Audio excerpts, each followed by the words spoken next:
The sound of excited squeals and laughter drifted up from our driveway, cutting through the quiet of Christmas morning. I stood at the kitchen window, coffee mug warming my hands, watching my younger sister Tessa jump up and down beside a brand new red Volkswagen Beetle, complete with an enormous silver bow on top. My parents beamed as they handed her the keys, their faces glowing with pride. My name is Lila, and this was the moment I realized I'd always be the afterthought in my family story. "Oh my God, I can't believe you guys did this." Tessa's voice carried through the glass. She was already sitting in the driver's seat, running her hands over the steering wheel like it was made of gold. I glanced at the stack of scratch-off lottery tickets sitting on the counter, my modest Christmas gifts to everyone. They hadn't even bothered to open them yet. The tickets had been all I could afford after putting every spare penny into my culinary school applications, but trying to explain that to my family would have been pointless. They'd made their opinions about my hobby clear enough. "Lila." My mother's voice startled me. She was standing in the doorway, still wearing her coat. "Why aren't you outside with everyone? Come see your sister's car." I forced a smile. "Just finishing my coffee, Mom." She frowned, that familiar look of disappointment crossing her face. "You could try being happy for her, you know. This is a big moment." Right. "Because I'm the one who makes everything about myself." The words slipped out before I could stop them. "Don't start," she warned. "Not today." I bit my tongue and watched her head back outside. Through the window, I could see my father showing Tessa how to adjust her mirrors, wearing the proud smile I'd never managed to earn. Not when I made honor roll, not when I won the regional cooking competition, not even when I got accepted to culinary school, before they refused to help with tuition. My hand drifted to the lottery tickets. Out of habit, I started scratching off the numbers on one, not really paying attention until something caught my eye. 3 matching numbers. My heart started racing as I double-checked the winning combinations. $50,000. I stared at the ticket, my hands shaking. With this money, I could afford culinary school.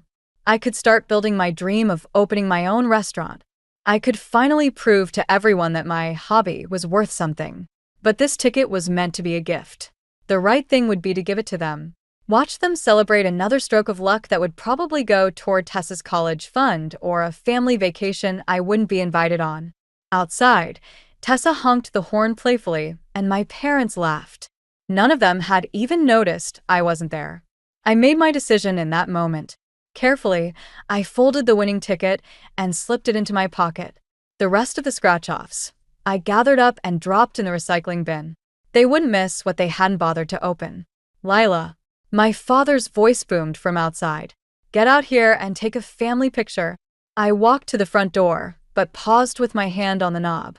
Through the window, I could see them clustered around the car, their breath visible in the cold December air. They looked complete without me, the perfect family of 3. "Coming," I called back, but instead of joining them, I headed upstairs to my room. I had a laptop open to apartment listings within an hour, the winning ticket tucked safely in my wallet. Sometimes the best revenge isn't about getting even. It's about getting out. And thanks to their forgotten Christmas gift, I finally had my chance. The key felt heavy in my hand as I unlocked the door to my new apartment. It wasn't much, a studio above a Thai restaurant downtown, but it was mine. The smell of lemongrass and garlic wafted up through the floorboards, making my stomach growl despite everything. 3 weeks had passed since Christmas, and my phone was still lighting up with missed calls from home. I'd left a note explaining I needed space, but that hadn't stopped the barrage of texts from my mother, each one more guilt-laden than the last. "You're being selfish, Lila. Your sister needs you right now." I dropped my duffel bag on the bare mattress in the corner and started unpacking the few kitchen items I'd brought: my knife roll, a well-seasoned cast-iron pan, and the basic essentials. The winning lottery ticket was safely deposited, the money already allocated for culinary school tuition and this apartment's security deposit. A knock on my door made me freeze. Had they somehow found me? "Hello? New tenant." The voice was unfamiliar, heavily accented. "I'm Marco from downstairs." I opened the door to find a tall man in chef's whites, his salt and pepper hair tied back in a short ponytail. The name on his jacket read, "Executive Chef." "I noticed someone moving in," he said, gesturing to my boxes. Wanted to introduce myself. We try to keep a family atmosphere here. The word family made me wince, but something about his warm smile put me at ease. My eyes caught on the knife roll visible through my open door. "You cook?" he asked, following my gaze. "I try to. I'm actually starting culinary school next month." His eyes lit up. "No kidding? We're short-staffed downstairs. Could use someone who knows their way around a kitchen, even part-time." Before I could respond, my phone buzzed again. My father's name flashed on the screen. "Complicated situation?" Marco asked, noting my expression. "You could say that." He nodded thoughtfully. "Listen, come down tomorrow morning if you're interested. Sometimes the best therapy is keeping your hands busy and your knives sharp." After he left, I finally listened to my father's voicemail. His voice was gruff, angry. "Your mother's upset, and Tessa's grades are slipping. Whatever point you're trying to make, you've made it. Time to grow up and come home." I deleted the message and opened my laptop, pulling up the culinary school website. The first term's tuition was due next week. My finger hovered over the submit payment button when another text came through, this time from Tessa. "Mom and Dad are freaking out. Where are you? I'm worried." This one hurt more than the others. Tessa and I might not have been close, but she wasn't responsible for our parents' behavior. Still, I couldn't risk telling her the truth. She'd never been able to keep secrets from our parents. "I'm safe," I typed back. "Just need some time." The next morning, I found myself in Marco's kitchen, chopping vegetables with more focus than necessary. The rhythmic motion was soothing, familiar.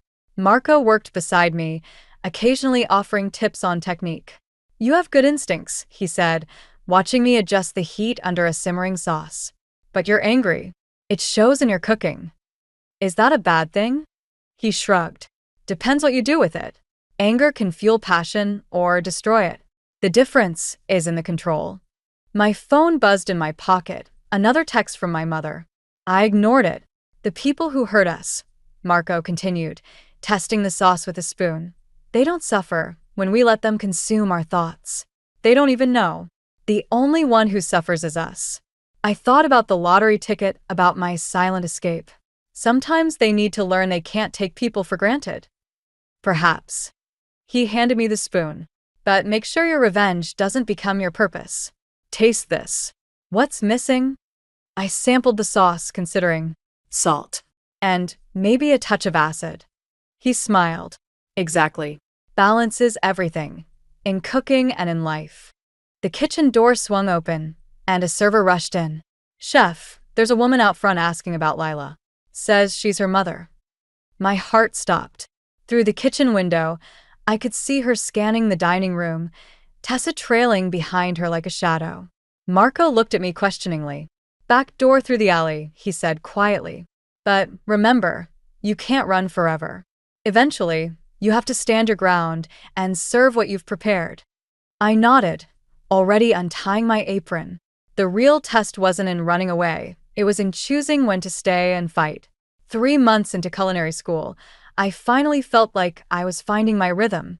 Between morning classes, afternoon shifts at Marco's restaurant, and late nights planning my own future kitchen, I barely had time to think about my family. That should have been my first warning that everything was about to implode. I was prepping for dinner service when Amelia walked into Marco's kitchen.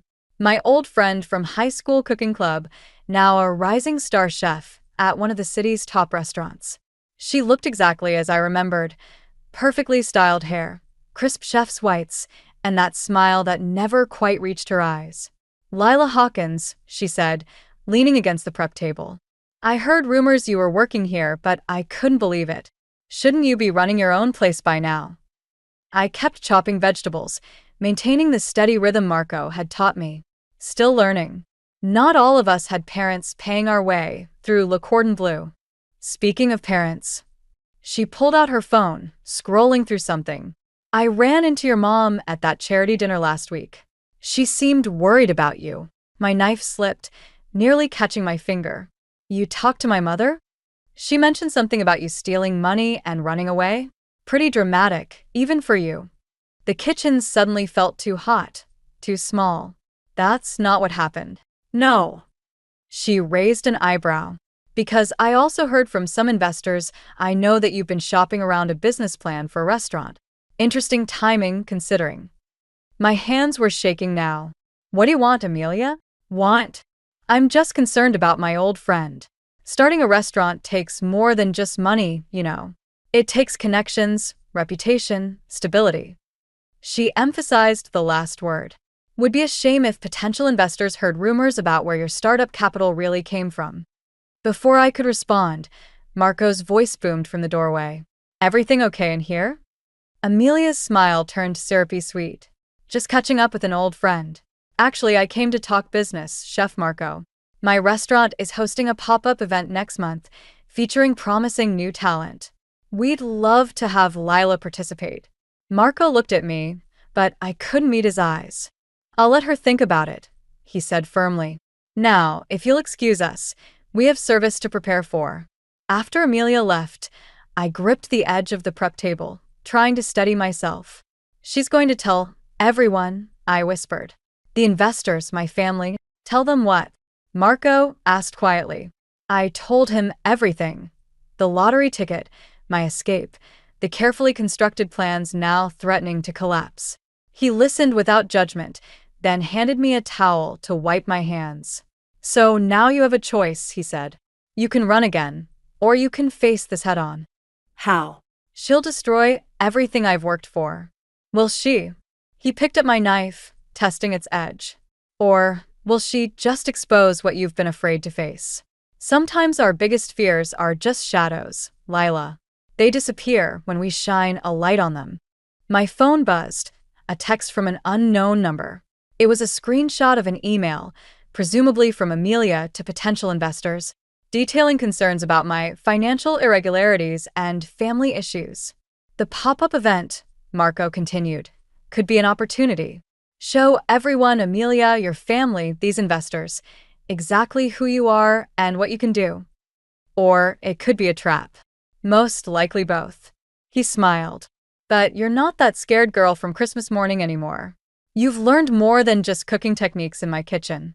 I thought about the past 3 months, the burns, the cuts, the late nights perfecting recipes. Each small victory had built something inside me that went beyond culinary skills. What's that saying you always use? I asked. The hottest fires make the strongest steel? He nodded. And you, my dear, are about to walk through fire. I picked up my knife and resumed chopping, each cut precise and purposeful. Amelia thought she could use my past to destroy my future. But she'd forgotten the most important rule of the kitchen. Timing is everything. And maybe it was finally time to stop running and start fighting back. Tell her I'm in, I said, for the pop-up event. But I'm doing it my way.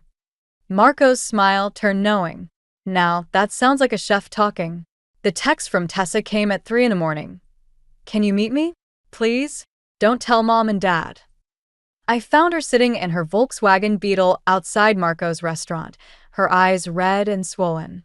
She'd lost weight since Christmas, her usually perfect hair pulled back in a messy ponytail. I failed 2 classes, she said as I slid into the passenger seat. And I can't tell them. They think I'm applying to pre-med programs, but I haven't even started the applications. The heater hummed softly, filling the silence between us. This was the car that had symbolized everything wrong with our family dynamic. Now it felt like a confession booth. Why pre-med? I asked, though I already knew the answer. Dad's dream. Mom's backup plan. My personal nightmare. She laughed, but it came out more like a sob. How'd you do it, Lila? Just walk away from their expectations. I thought about the lottery ticket hidden in my apartment, about Amelia's threats, about all the lies tangled up in my supposed courage. I'm not sure I'm the best person to ask about making good choices right now. At least you made a choice. She pulled out a crumpled piece of paper from her jacket. I found this in Mom's study. She's been tracking your movements, talking to people around town. She knows about the culinary school. My stomach dropped. Does she know about the money? Not yet. But she's obsessed with figuring out how you're paying for everything. Tessa hesitated. She thinks you're involved in something illegal. Dad's talking about hiring a private investigator. The irony wasn't lost on me. In trying to escape their control, I'd given them even more reason to interfere in my life. There's more, Tessa continued. I overheard Mom talking to Amelia Stone's mother at the country club. They're planning something for that pop-up event, some kind of intervention or confrontation. They want to save you from yourself or whatever. My hands clenched into fists. Of course Amelia would involve our mothers. She knew exactly how to twist the knife. You should tell them the truth, Tessa said quietly. About everything. Like you're telling them the truth about pre-med? She flinched, and I immediately regretted the words. We were both trapped in different versions of the same cage. Maybe, Tessa's voice wavered. Maybe we could help each other? I could come to your pop-up event, run interference with Mom. And you could help me figure out how to tell them about changing my major. To what? Photography. She pulled out her phone, showing me a gallery of stunning food photos. I've been practicing at restaurants around town. That's actually how I found out where you were working. The images were beautiful, playing with light and shadow, capturing the essence of each dish. They were nothing like our mother's rigid, perfectionist approach to everything. These are incredible, Tess. Really? Because sometimes I think I'm just being stupid and selfish, throwing away a real career for something you love? I finished. Yeah, I know that feeling. A car drove past, its headlights sweeping across us. For a moment, I saw us as we really were, two sisters, both running from the same shadows, just in different directions.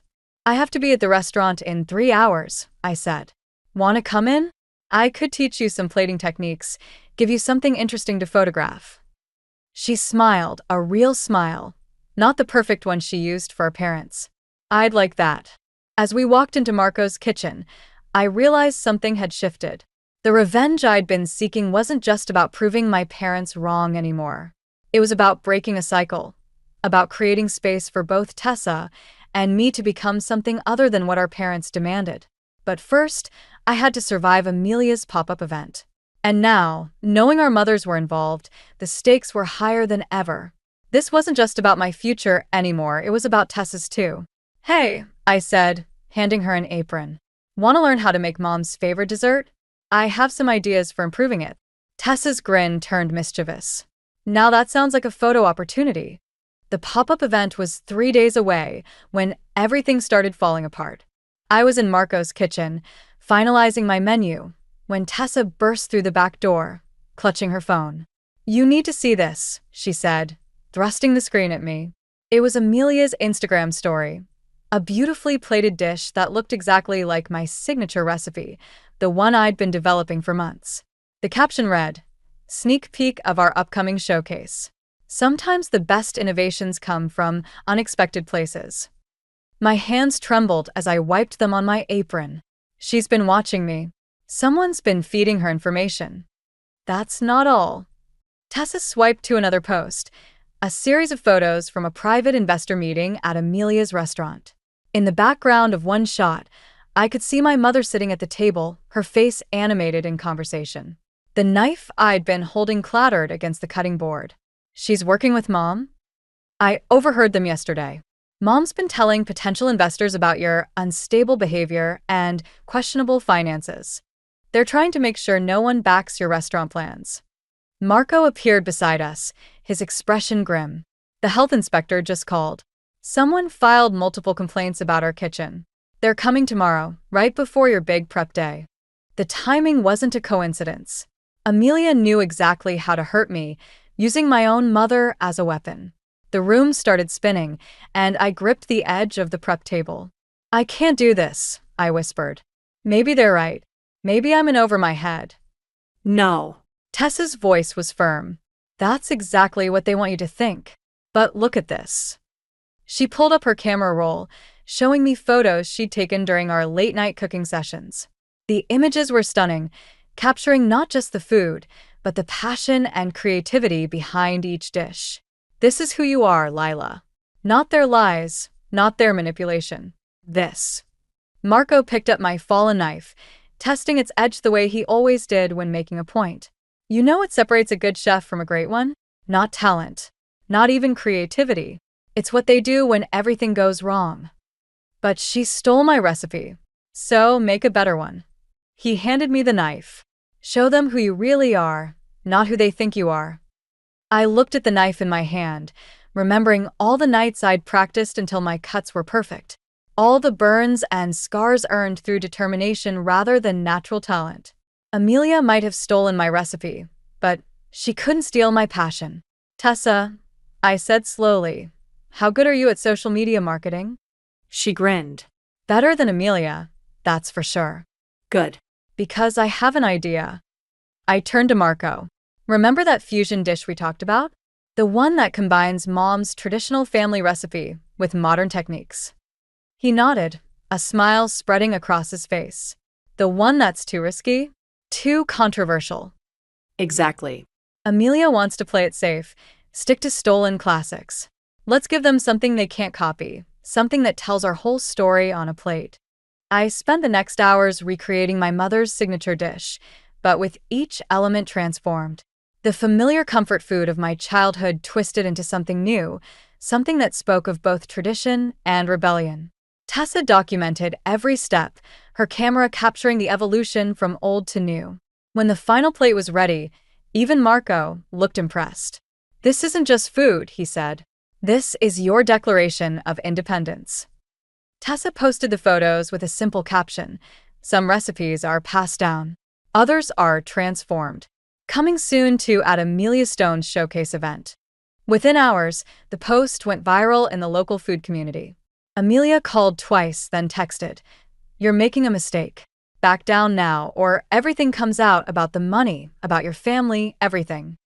I showed the text to Tessa and Marco, my hands steady for the first time all day. "Let it come out," I said. "I'm done hiding." Marco nodded approvingly. "Now you're cooking with fire." "Just promise me one thing," Tessa said, lowering her camera. "When you face them, all of them, let me be there. Someone needs to document what happens when the golden child and the black sheep finally stand together." The pop-up event was no longer just about revenge or proving myself. It was about breaking free from all the recipes others had written for my life and finally creating my own. The night of the pop-up event arrived with the subtlety of a kitchen fire. I stood in Amelia's prep kitchen, surrounded by other young chefs, all of us competing for the attention of potential investors. My station had been accidentally placed next to a drafty service door, my burners mysteriously running cold. "Equipment issues?" Amelia's voice dripped with false concern as she passed by. "Such a shame. But then, working with subpar tools builds character, doesn't it?" I kept my eyes on my prep work, trying to ignore how she'd positioned my mother at a prominent table directly in my line of sight. Evelyn Hawkins sat there like a queen at court, wearing her judgmental expression like a crown. 10 minutes to first service, someone called out.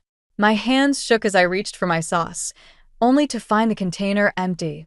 I'd filled it just minutes ago, had turned my back for only a moment.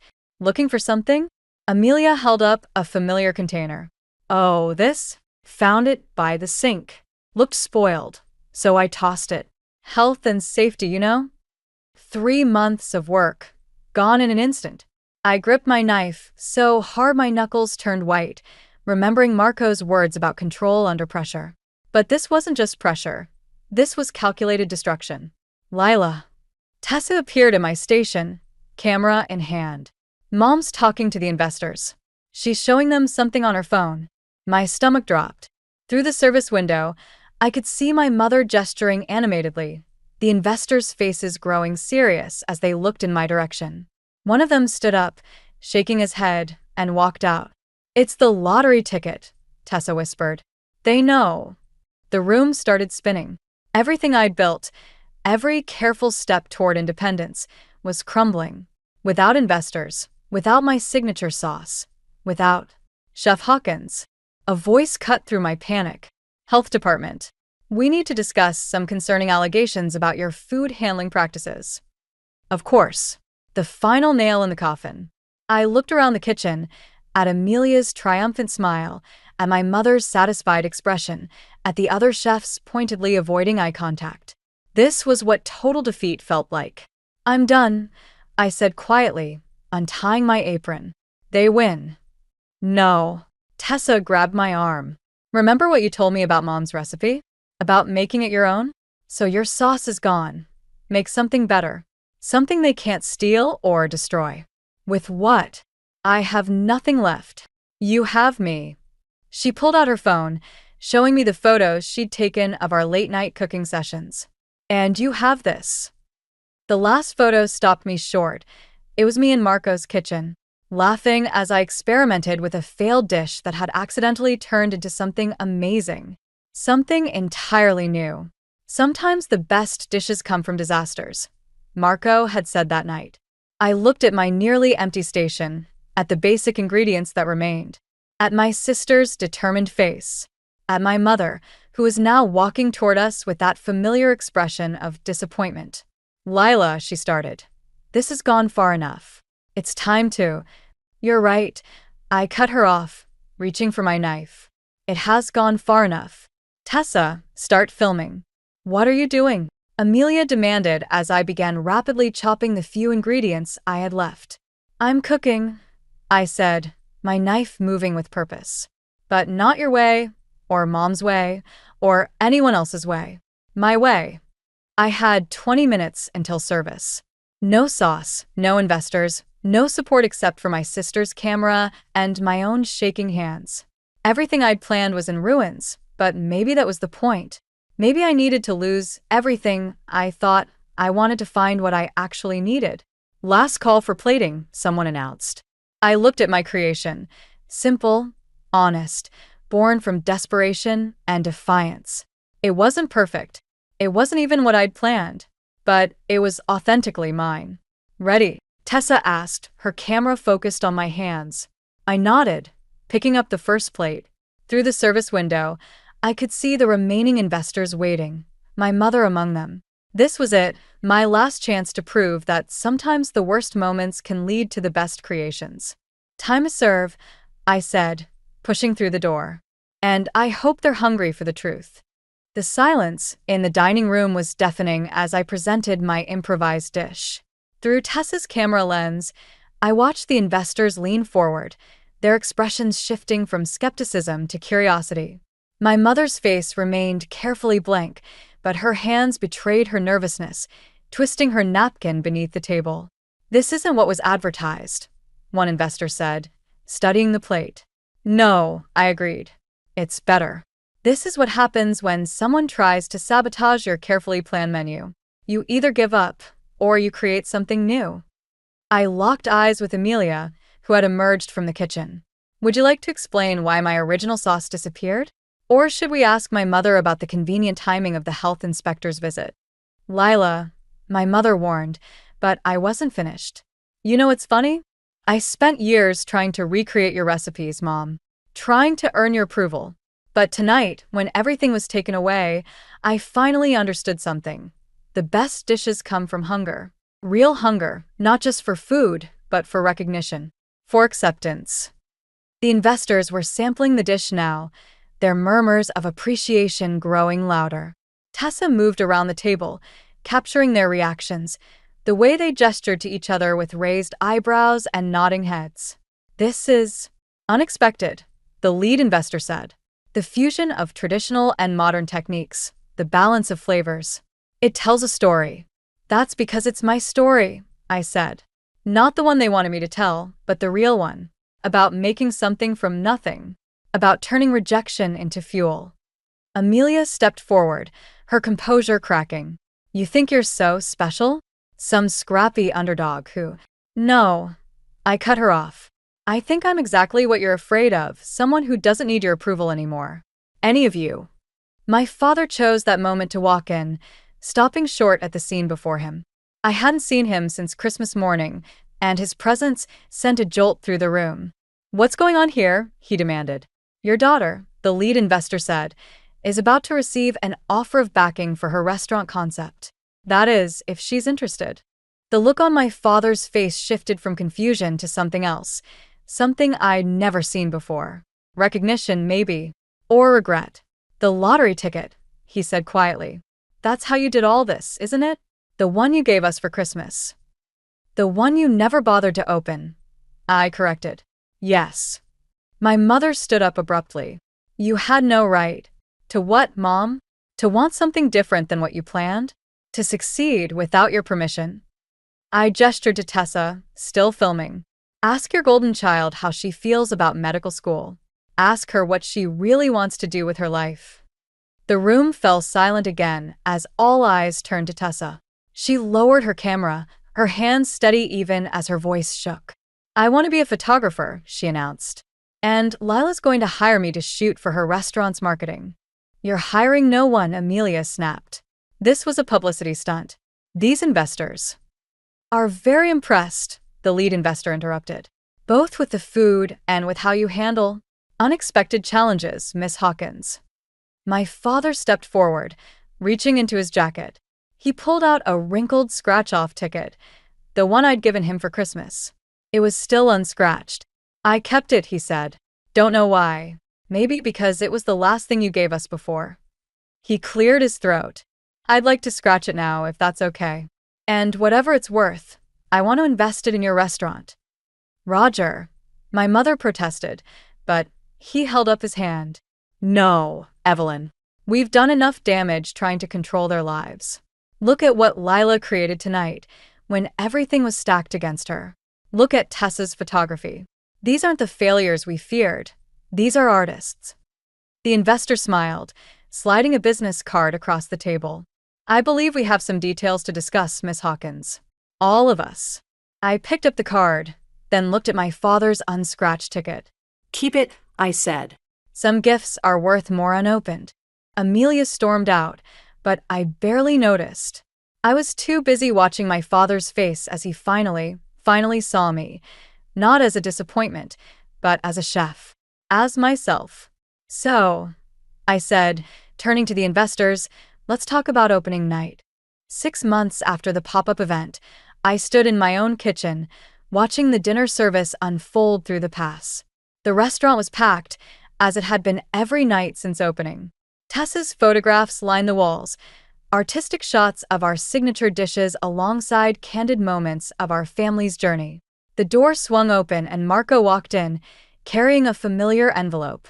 Special delivery, he said, handing it to me. Found this at my restaurant.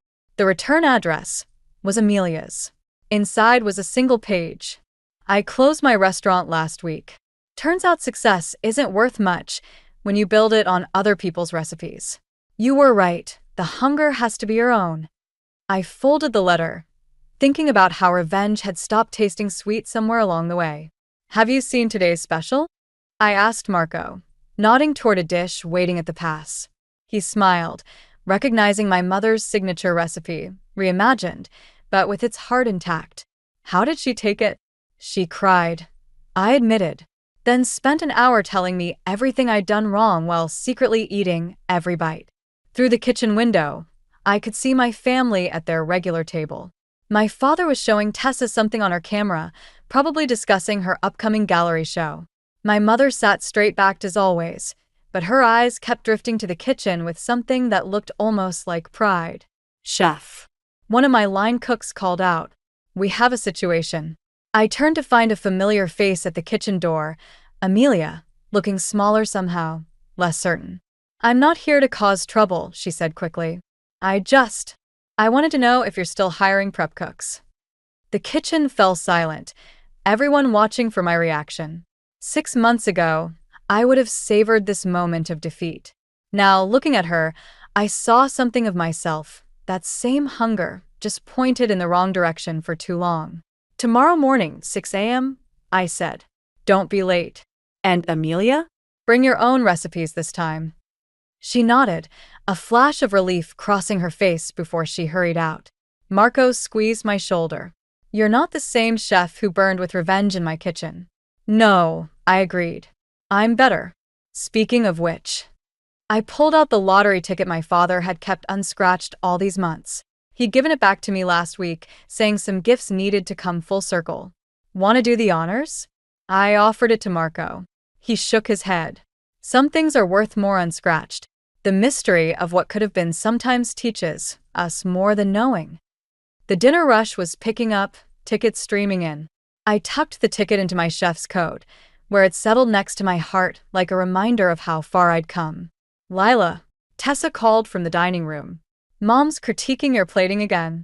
I laughed, reaching for my knife. Tell her if she wants to reorganize my garnishes, she'll have to put on an apron and do it herself. To my surprise, moments later, my mother appeared in the kitchen doorway, already rolling up her sleeves. Well, she said, are you going to show me how this new version of my recipe works or not? I handed her an apron, watching as she tied it with practiced movements that mirrored my own. Some wounds heal slowly, I realized, but they do heal, especially when seasoned with time and truth and just a pinch of forgiveness. Okay, Mom, I said, making space in my station. Let me show you how hunger makes everything taste better.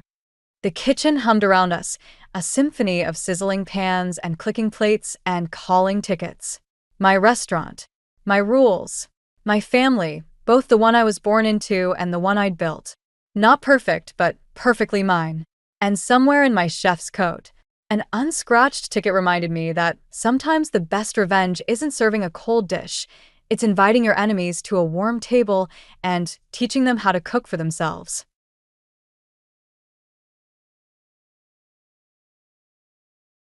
So I'm going to buy that new luxury car you have, Sandra. Normal people, it is not for them. My parents have been discussing buying a new car, and I can tell that Peter has changed since we were married. He seems more self-centered. He wants my parents' car they gave me because it's just nicer than his own, and I'm honestly through. My name is Sandra. It turned out I was 28 years old, and Peter had been with me since we were in college together. 3 years into our marriage. Peter is outgoing and kind of popular, whereas I am shy with only a few friends. Our conversations increased over college courses, and eventually we began to study together. Peter's interest in me was unexpected, but he took me by surprise when he asked me out. I was overjoyed and immediately said yes, marking the beginning of our relationship. What drew me to Peter was his charm, friendliness, and dedication to his studies. However, for him, the situation could have been different, since he had numerous attractive and stylish female friends. And finding another girlfriend would not have been difficult for him. Once I courageously asked him if he truly thought I was the right one for him. He seemed taken aback and questioned why I would ask such a thing. I confessed my lack of confidence and sought to understand why he chose me. After a pause, he replied that he was comfortable being with me. His answer left me unsatisfied, but before I could express more, he appeared irritated and distracted himself with his phone. Not wanting to escalate to an argument, I dropped the topic, agreeing with him and apologizing for bringing it up, though I still harbored doubts. As time moved on, our relationship continued to flow smoothly. We completed college, got married, and settled into a condo. I secured a job at a standard company, while Peter pursued further education and research. When I informed my mom about our engagement, she was thrilled, though she admitted they were beginning to worry about when I'd introduce a boyfriend. Although I felt guilty for not mentioning Peter sooner, my mom understood, acknowledging my independent nature. Knowing Peter was there for me gave her peace of mind. My parents, who met in college and still deeply love each other, serve as my role models. My dad diligently worked his way up at a large company, while my mom supported him and also followed her culinary passions, becoming quite skilled at it. My parents have always respected each other's boundaries and supported each other's passions, like my mom, who now teaches cooking classes. Growing up in such an environment, I learned the value of independence early on. Although I was only really skilled at studying, I chose not to pursue graduate school because I wanted to be self-reliant and start my own life. Despite coming from a well-off family, I was determined not to lean on them indefinitely. I aspired to build a family like the one I grew up in and make my parents proud, possibly by having children someday. This might seem like a straightforward goal, but for someone like me, it's a significant ambition. Once Peter and I started living together, things began to change. Peter was a graduate student and worked part-time, but he didn't contribute much financially. I tried to address this delicately, suggesting that it would be helpful if he could use more of his part-time earnings to help with our expenses. His response was dismissive. "I do contribute, you know. Didn't you say you'd handle the living expenses when we moved in together, Sandra?" His words left me feeling uneasy.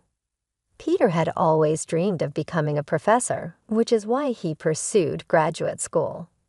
I had reassured him not to worry about finances, given my stable job. Yet when he retorted, I could only murmur in agreement, unsure of what else to say. Peter sighed heavily. "You wouldn't understand. Being a graduate student is expensive, but what about socializing instead of stuff? Oh, and by the way, I need $1,000 for a research trip. Can you lend it to me? I'll pay you back later." Requests like these became more frequent, and our problems intensified. He began spending more nights away, leaving me alone with cold meals and unanswered calls. When he did return home in good spirits, I was too forgiving. Sometimes, out of the blue, he would suggest, "Hey Sandra, remember you wanted to go somewhere? I have tomorrow off. Let's go." He would also compliment my cooking, making me feel valued. Every time he showed kindness, I saw the happy marriage I desired, which made me hesitate to confront the issues. However, deep down, I knew this wasn't normal.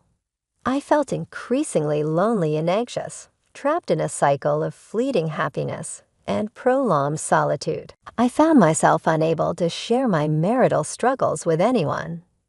I didn't want to distress my parents, who were genuinely happy about our marriage. However, they likely sensed that something was amiss. It had been a while since I had visited them, and when I finally did, my dad suggested I stay for dinner. My mom prepared a lavish meal to welcome me back. During the meal, my dad brought up that my Aunt Lori had recently visited and expressed a desire to see me. He described her as always being spontaneous, a trait that defined her lively, ambitious, and independent nature. "I'll reach out to her soon." "Thanks, Dad," I replied, appreciating their subtle way of reconnecting me with family support. Dad reminisced about how much Aunt Lori cared for me, and how she playfully lamented that Peter had stolen me, even though she had never intended to marry. Before I met Peter, Lori was more of a confidant than an aunt. I could discuss things with her that I couldn't with my parents. She understood me profoundly and was always there to support me. Initially, I had been too timid to discuss my relationship with Peter with her, but now I was eager to reconnect. A few days after I visited my parents, I met Lori at a cafe. She was as stylish as ever. Observing my outfit, she gently advised, "You know, Sandra, marriage is just the beginning of a lifelong journey for a woman. You should always feel confident and attractive. No matter what, your clothes can make a big difference, so don't forget to take care of yourself."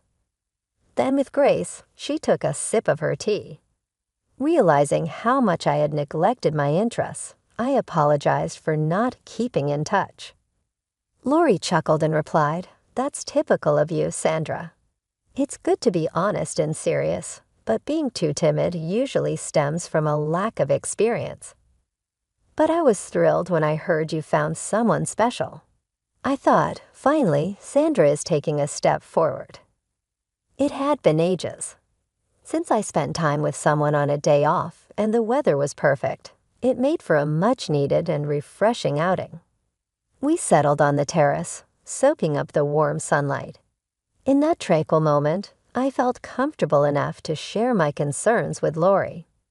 Initially, I had believed that even someone as reserved as me could make a relationship work with Peter, but doubts had begun to cloud my thoughts.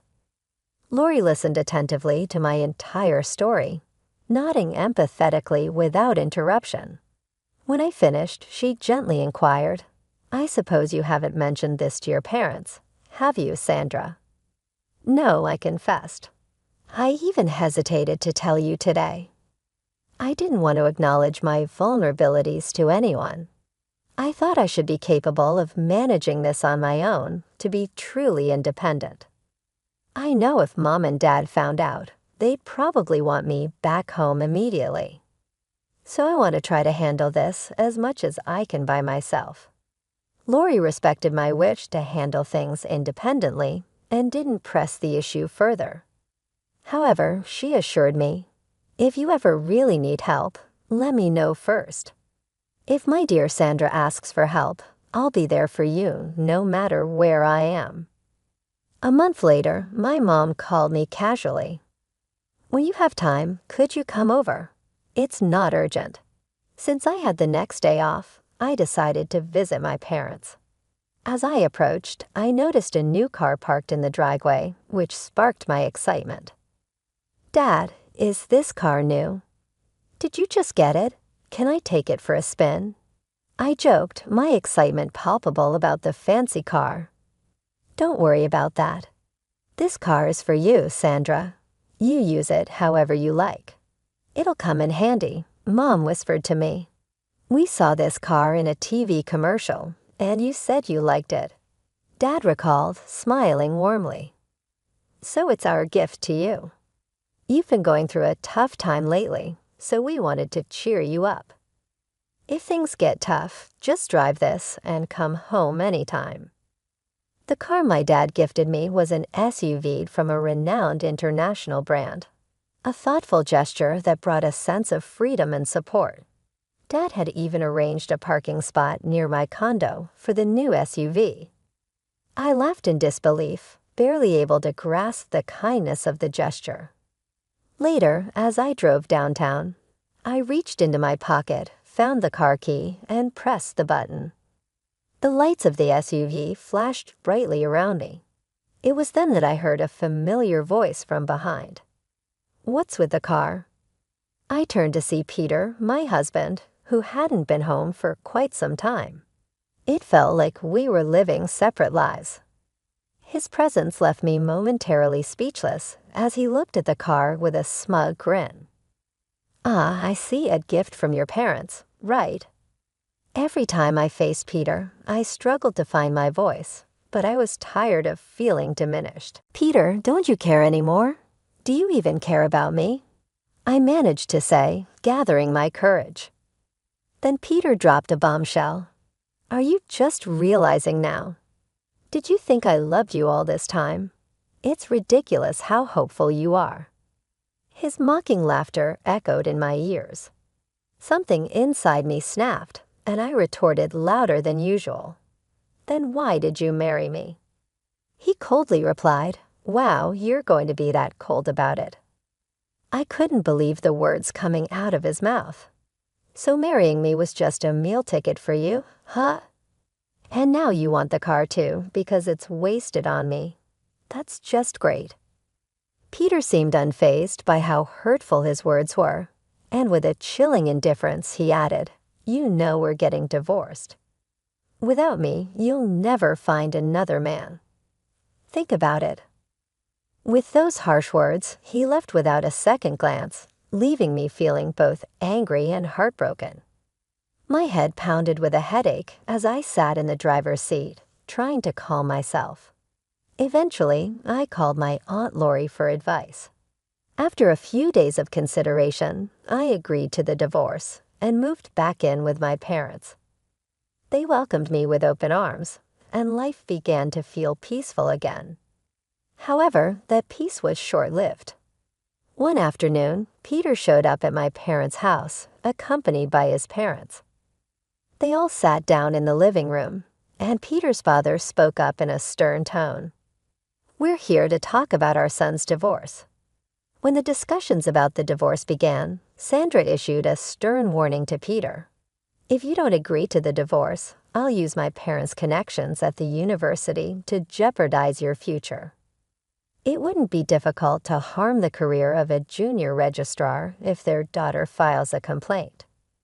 Peter truly loved Sandra, but he felt her approach was overly aggressive, and it seemed she was trying to intimidate him. We could easily contest the divorce, Peter's father argued, feeling betrayed by Sandra. Beneath her simple appearance, she's manipulative and greedy. Poor Peter. I heard she paid him to keep his distance. She must have entertained other men. We should take this to family court and assert that Peter was coerced by his wife. However, if there's a genuine apology, things might be different. For instance, if Sandra gives up the car she's been driving, it might help smooth things over. Peter and his parents listened in silence, absorbing his father's protests. Suddenly, the doorbell rang, and my mom answered it. Aunt Lori appeared behind her as she returned to the living room. "Sorry I'm late. How's the discussion going?" Peter's family had met Lori once at my wedding. "What are you doing here? It's rude to barge in like this. We're busy right now. Outsiders should leave," objected Peter's mother. "No, don't be like that," Lori replied, unfazed. "You've heard about Peter's divorce, right? How would an outsider like you know about that?" "I was informed by my brother earlier. I couldn't miss such an important moment for my dear niece." "You're probably here to stop the divorce or for money," someone accused. "Can you still say that after seeing this?"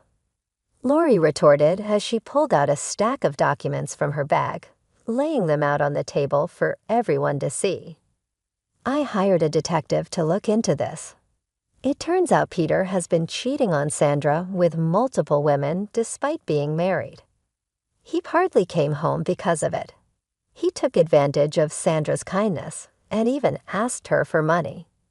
The revelation silenced the room, turning the tone of the meeting on its head as everyone processed the gravity of Lori's findings.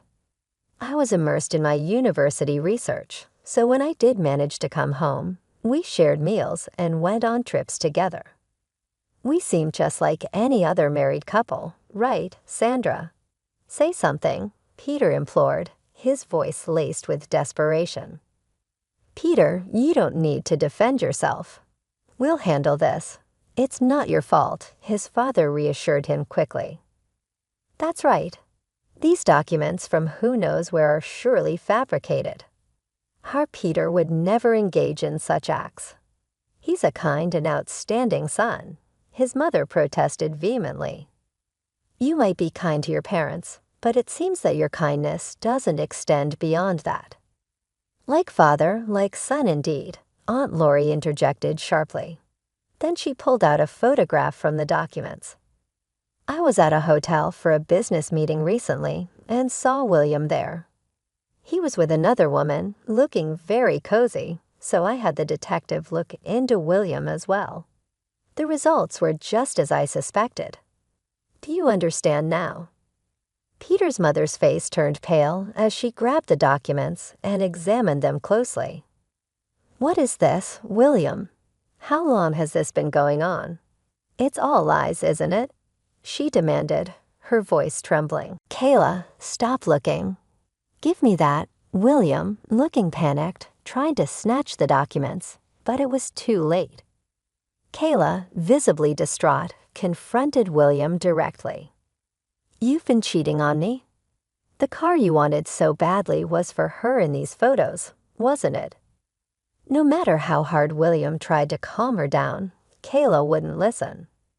The conversation about Peter's divorce was momentarily forgotten as Kayla stormed out of the house, tears streaming down her face, with William trailing behind her in a futile attempt to explain. Left in the ensuing chaos, Peter blurted out, "Hey, wait, what about me?" and followed them out, equally confused. The rest of us were left in stunned silence, but Aunt Lori had a satisfied look on her face, giving me a knowing wink.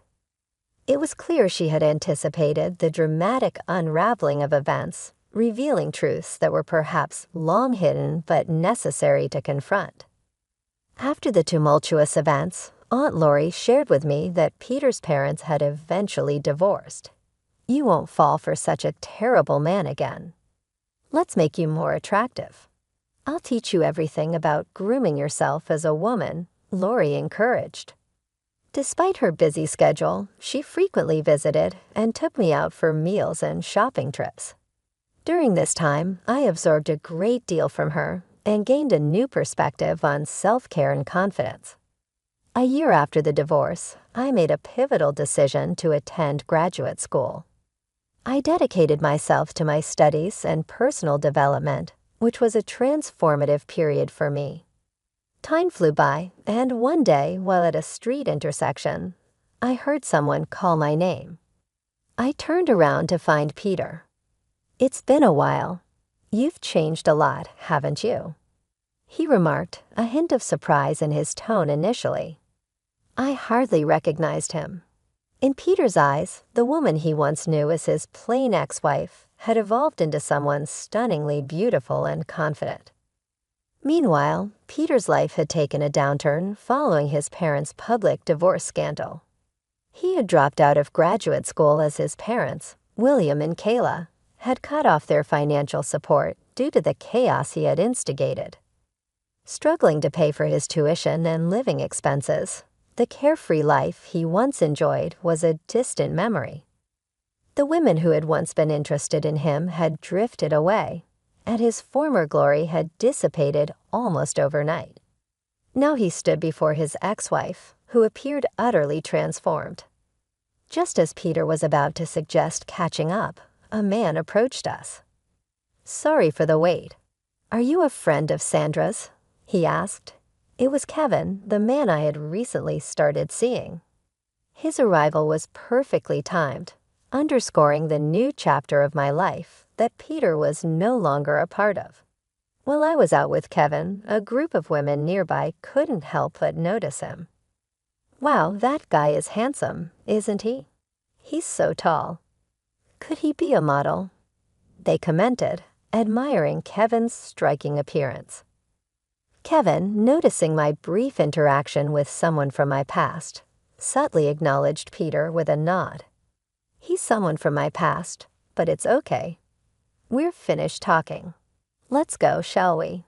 Kevin said, taking my hand. Peter stood there stunned as Kevin confidently led me away by the hand, without giving Peter another thought. Kevin and I walked towards the crosswalk. I kept my gaze straight ahead, focused on the path in front of us and the future that awaited. I didn't look back even once as we left.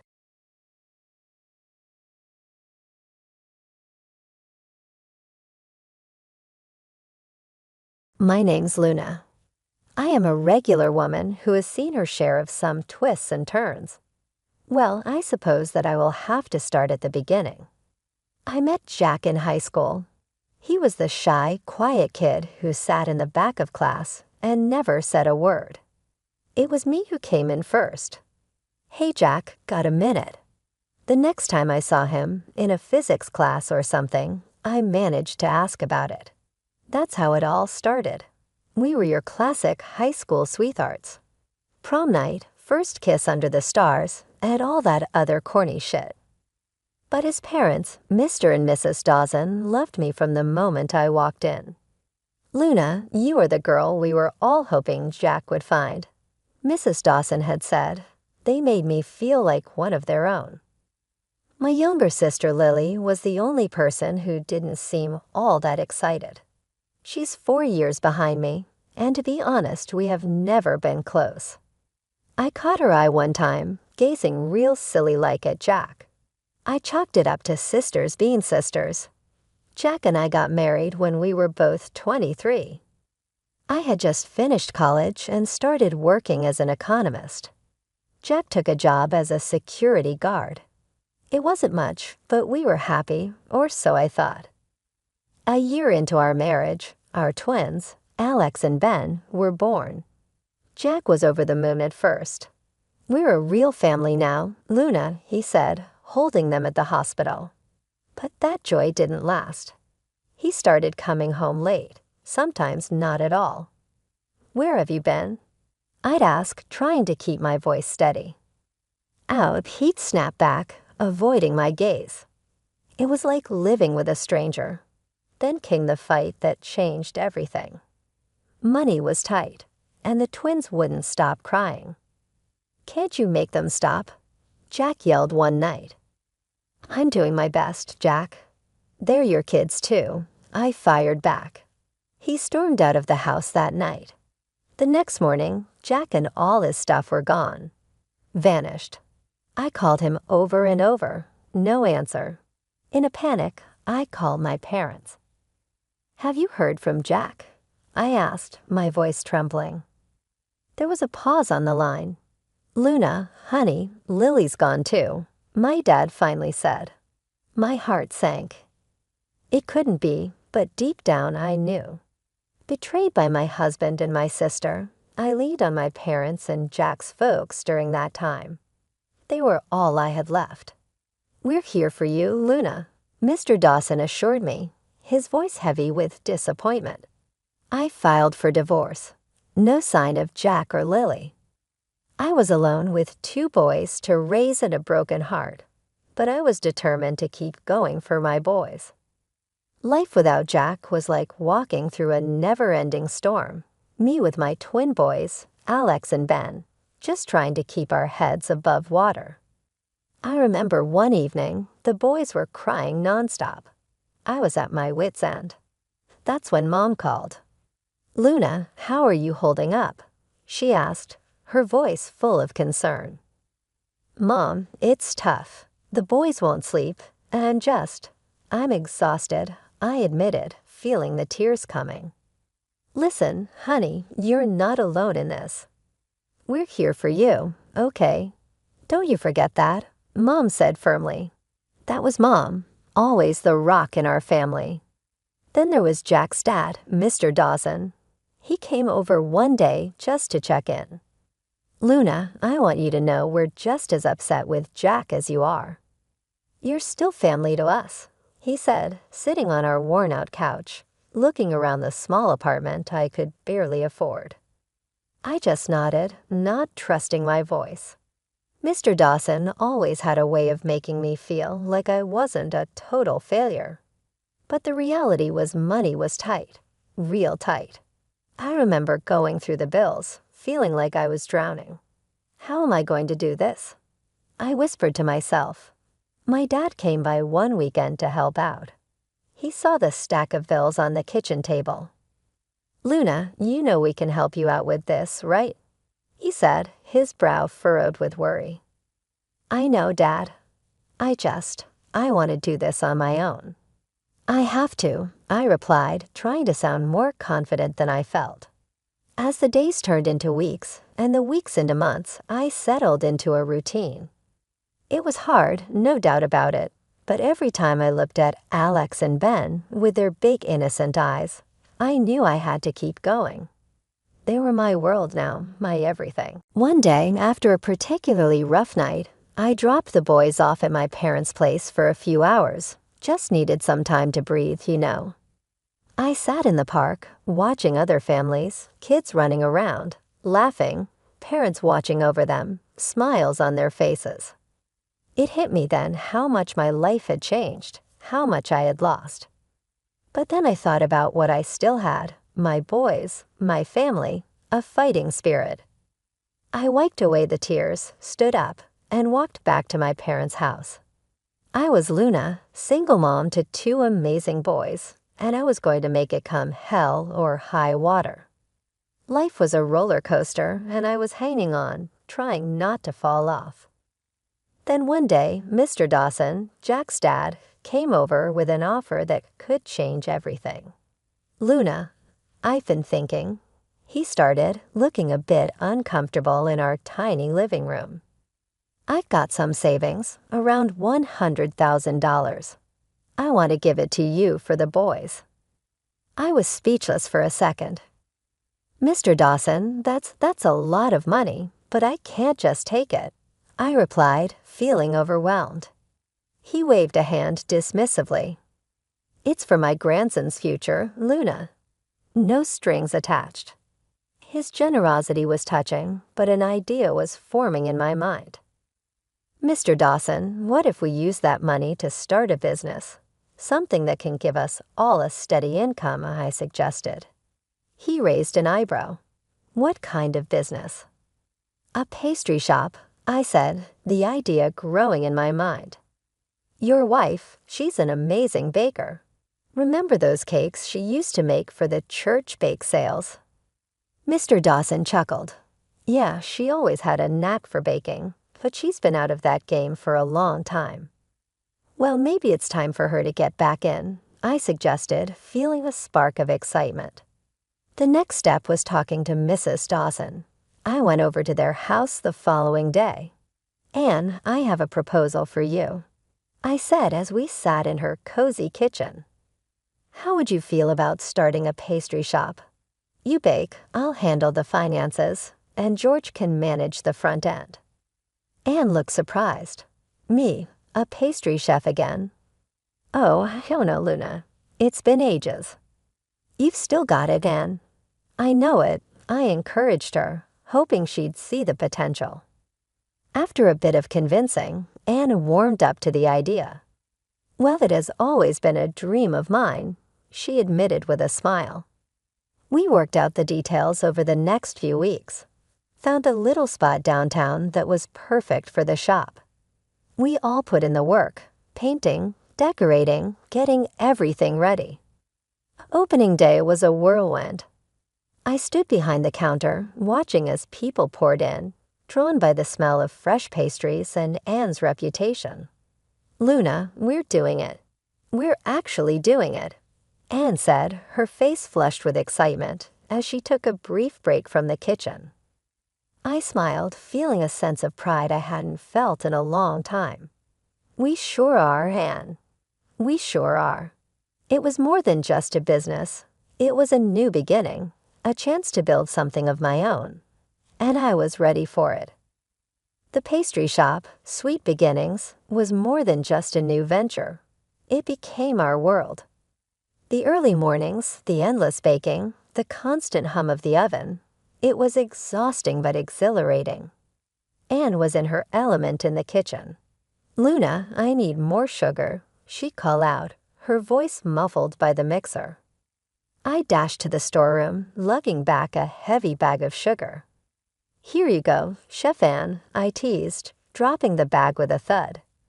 George, Mr. Dawson, was the charm behind the counter. "You must try our apple pie, best in town," he'd boast to the customers, who lapped up every word. He had a knack for making everyone feel special. The shop was bustling from dawn till dusk. People came for the pastries but stayed for the warmth. We became a fixture in the community. Regulars would drop by, not just for a bite, but for a chat. "Luna, how do you manage all this?" One of our regulars, Mrs. Jenkins, asked me one busy afternoon. "It's a lot, but I've got a great team," I replied, gesturing towards Anne and George, who were sharing a laugh over a batch of burnt cookies. But it wasn't all smooth sailing. There were days when the dough just wouldn't rise, or when a new recipe turned into a disaster. "Back to the drawing board," Anne would say, undeterred by the setback. One day, we faced our first big crisis. The oven broke down in the middle of a huge order. What are we going to do?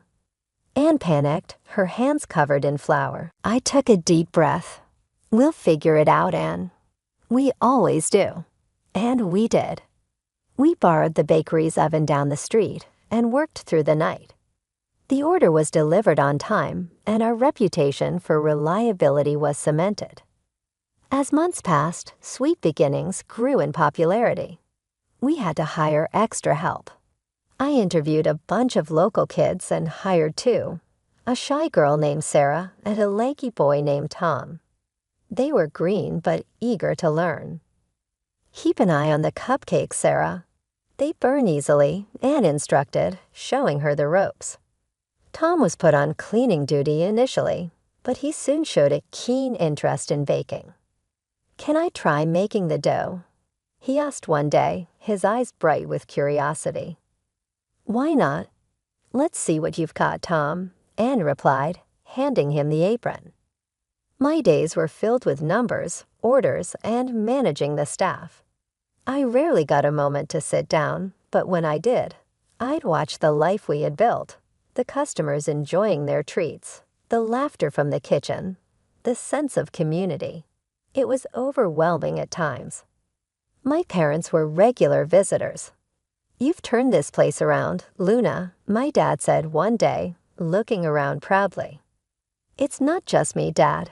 It's all of us," I replied, feeling a sense of team pride. As the first anniversary of Sweet Beginnings approached, we planned something special, a big sale, free samples, the works. The shop was packed, the line stretching out the door. "Can't believe it's been a year," George said, wiping his brow as he served another customer. "It feels like just yesterday we were painting these walls," Anne added, taking a rare break from the kitchen. That night, after the last customer had left and the shop was cleaned, we sat down, exhausted but happy. To 1 year of Sweet Beginnings and many more to come. I toasted, raising my coffee cup. To family, George added, his voice thick with emotion. To dreams, Anne said, smiling. We clinked our cups, the sound echoing in the empty shop.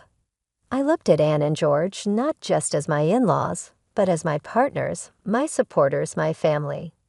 Life at the pastry shop was chugging along just fine. We opened several branches in neighboring towns. It was difficult, but we managed once again. Then one day, out of the blue, my past decided to make a comeback. I was checking the shop's social media when I saw a message request. It was from Lily, my sister. My heart skipped a beat. I hadn't heard from her since she ran off with Jack. "Living the dream with your ex, sis," read the message, followed by a photo of her and Jack lounging on some exotic beach. I felt a mix of anger and disbelief. "Why now?" I muttered to myself. I tried to ignore it, but she kept sending more messages. Each one was a slap in the face. "Look at us, Luna. This could have been you, but you were too busy playing shopkeeper," another message taunted. I was boiling inside. During my break, I called Mom. "You won't believe who's messaged me," I said, trying to keep my voice steady. "Lily," Mom guessed, her tone weary. What did she want now? "Just rubbing her fancy life in my face," I replied, scrolling through Lily's messages filled with pictures of her and Jack. "Don't let her get to you, Luna. She's just trying to provoke you," Mom advised. I knew she was right, but it was hard to swallow. That evening, I talked to George about it. "Can you believe it? After all these years, she has the nerve to flaunt her life with Jack," I said, frustration evident in my voice. George shook his head. "Some people never change. Just ignore her, Luna." But ignoring her was easier said than done. Every new message from Lily was like a thorn pricking me. Pictures of fancy dinners, luxury hotels, endless bragging. It was too much. One day, I finally snapped. "What do you want, Lily? Why are you doing this?" I typed back, my fingers trembling with anger. Her reply was quick. "Just showing you what you're missing out on. It's not too late to join the fun side of life, Luna." I stared at the screen, my mind racing. Join her? After everything she had done? No thanks. "I've got everything I need right here," I typed back, trying to sound more confident than I felt. She sent a laughing emoji in response. "Suit yourself. Enjoy your little bakery." I blocked her. It felt like the only way to stop her poison from seeping into my life. But even after blocking her, her words lingered in my mind. I looked around the shop at the customers enjoying our pastries, at my team working hard, at the life I had built. Lily could keep her so-called glamorous life. I had something real, something I was proud of. But her messages left a sour taste in my mouth. It was a reminder that no matter how far you go, the past has a way of catching up with you. I just hoped it wouldn't catch up any further. The sting of betrayal from Lily's messages lingered in my mind. I knew I had to do something, but I wasn't sure what. That's when George, my father-in-law, proposed a plan that seemed almost too daring. As we sat in the back of the pastry shop, I spilled the beans about Lily's messages. George listened, his face a mix of concern and anger. "Luna, we can't let them get away with this," he said, his voice firm. "We need to teach them a lesson." I was intrigued but cautious. "What do you have in mind?" George's eyes twinkled with mischief. "A fake will. We make them think they stand to inherit something substantial." It was a bold plan, but part of me was eager for some sort of retribution. "You think it will work?" I asked. "I'm sure of it. Greed can make people do foolish things," he replied confidently. I took a deep breath and sent Lily a carefully worded message. "Heard about George's new will. Looks like you and Jack might be in for a surprise." Lily's response was swift and predictable. "What kind of surprise? Tell me more." I played along, giving away just enough to keep her interested. "Can't say much. You should come back if you don't want to miss out." Then came the call from Jack. His voice, once so familiar, now sounded distant and cold. "Luna, what's this about a will?" he asked bluntly. Hearing him after all these years, I felt a surge of emotions, but I kept my composure. "You heard right. George is considering his options," I said nonchalantly. Jack's interest was piqued. "And what about us? What are we getting?" The blunt greed in his voice was jarring. Not a single word about our sons, his own children. It was all about what he could gain. "You'll have to come back and see," I replied, keeping my tone neutral. "We'll be there," he said before abruptly ending the call. I hung up, my heart racing. The plan was in motion, and there was no turning back. I filled George in on the conversation. "They took the bait," I said, a mix of satisfaction and nervousness in my voice. George nodded, a look of determination on his face. Let's see how far they're willing to go for greed. Over the next few days, I couldn't shake off the anxiety. What if the plan backfired? What if it made things worse? George, however, remained calm and collected. "Trust the plan, Luna. We're in control," he reassured me. As the day of their return approached, the shop buzzed with rumors. Our staff, unaware of the real reason behind Lily and Jack's return, speculated wildly. "Maybe they're coming back for good," Sarah, one of our employees, suggested. Tom, another employee, chimed in. "Or maybe they're here to cause more trouble." I tried to focus on work, but my mind kept drifting to the impending confrontation. Lily was back in town, flaunting her lavish lifestyle right in my face. "Look at all I've bought, Luna." "Life's been good to us," she gloated, waving her designer bag. I tried to keep my composure. "Glad to hear it, Lily." She smirked. "Well, of course, you wouldn't understand. You're just a simple accountant." Her words stung. She didn't know the whole truth, but I bit back my response. "I'm happy with my life, Lily. That's enough for me." She scoffed. "You are always so boring, Luna. No wonder Jack left you for me." Before I could reply, George, Jack's father, stepped in. "That's enough, Lily. Let's talk about why you're really here." Jack, who had been quiet until now, spoke up. "Yeah, about the will. We're entitled to our share, right?" George looked at them both, a stern expression on his face. "Actually, there's something you should know about the confectionery business." Lily and Jack leaned in, eager. "The confectionery and its branches in other cities don't belong to me," George began, his voice steady. Their eyes widened in confusion. "They belong to Luna," he continued. She's the true owner. I was just listed as the leader. Lily's face turned from smug to shocked. Jack's mouth hung open, unable to process the revelation. You're rich. Jack stammered, his eyes darting between me and George. I nodded, a sense of satisfaction washing over me. Yes, I am. Lily was speechless, her earlier arrogance evaporated. And there's more, George added. I've decided to leave all my property to my grandchildren, Luna's boys. Then Lily screamed, "What? You can't do this to us.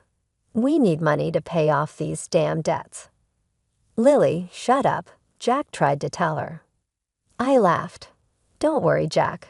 I know everything. All your ostentatious luxury is nothing but loans. Loans and more loans.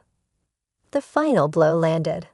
Lily and Jack looked utterly defeated, their dreams of a windfall crumbling to dust. I looked at them, feeling a mix of triumph and pity.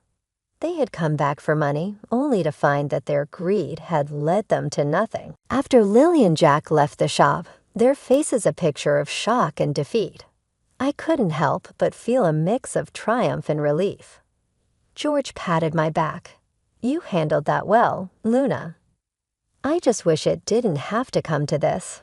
I sighed, staring at the door they had just walked out of. Well, sometimes life throws you lemons, and you made the best lemonade out of it, George said with a chuckle. Just then, Sarah, one of our employees, came up to us. Is everything okay, Luna? We heard some commotion. I smiled at her. Everything's fine, Sarah. Just some old business finally getting settled. She nodded, still looking a bit concerned, but went back to her work. The rest of the day went by in a blur. I was busy with the shop, but my mind kept going back to the encounter with Lily and Jack. It was over finally. That evening, as I was closing up, my phone buzzed. It was a text from Lily. You haven't seen the last of us, it read. I stared at the screen, feeling a surge of anger. But then I took a deep breath and typed back, Move on, Lily. I have. I blocked her number, feeling a sense of finality. It was time to let go of the past and focus on the future. As I walked home, I thought about my journey from heartbreak and betrayal to building a successful business and standing up for myself. It hadn't been easy, but I had come out stronger. I reached home to find my boys, Alex and Ben, playing in the living room. They ran up to me, their faces beaming. Mommy, you're home. I hugged them tightly, feeling an overwhelming sense of love and protection for them. Yes, and I'm not going anywhere, I whispered. That night, as I tucked them into bed, I realized that this was my true wealth. My children, my family, my resilience. I went to bed that night with a smile on my face. I had faced my biggest fears and emerged victorious. I was no longer just Luna, the betrayed wife, or Luna, the simple accountant. I was Luna, the fighter, the survivor, the winner. And this was just the beginning.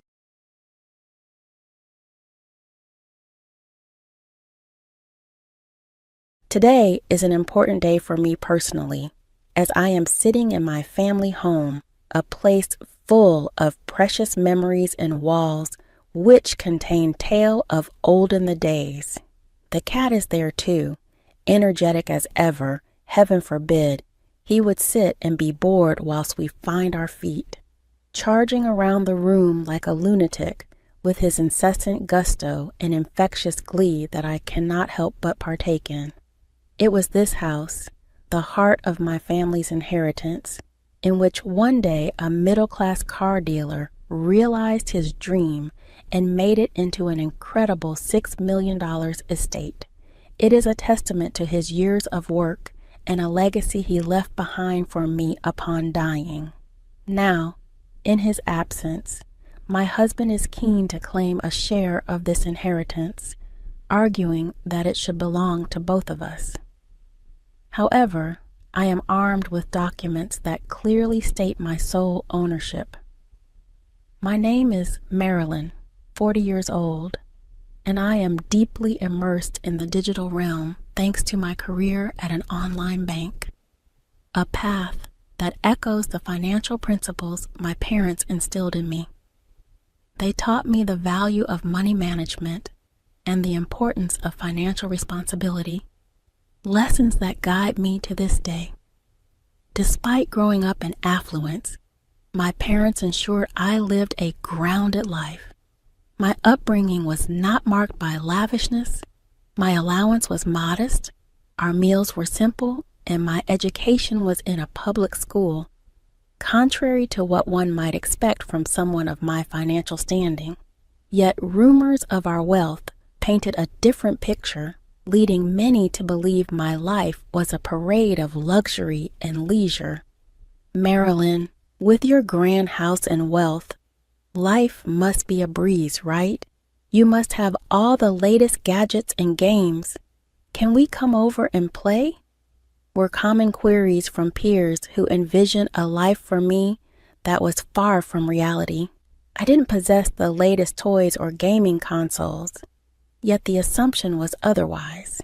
It seemed like many wanted to befriend me for the perceived perks of my lifestyle. Today, as I stand in this house, surrounded by both the tangible and intangible pieces of my heritage, I am reminded of the true richness of my life, rooted not in material wealth, but in the values and memories that shape who I am. Coming from a family with financial means, I often found myself in uncomfortable situations where friends and acquaintances would ask me for money.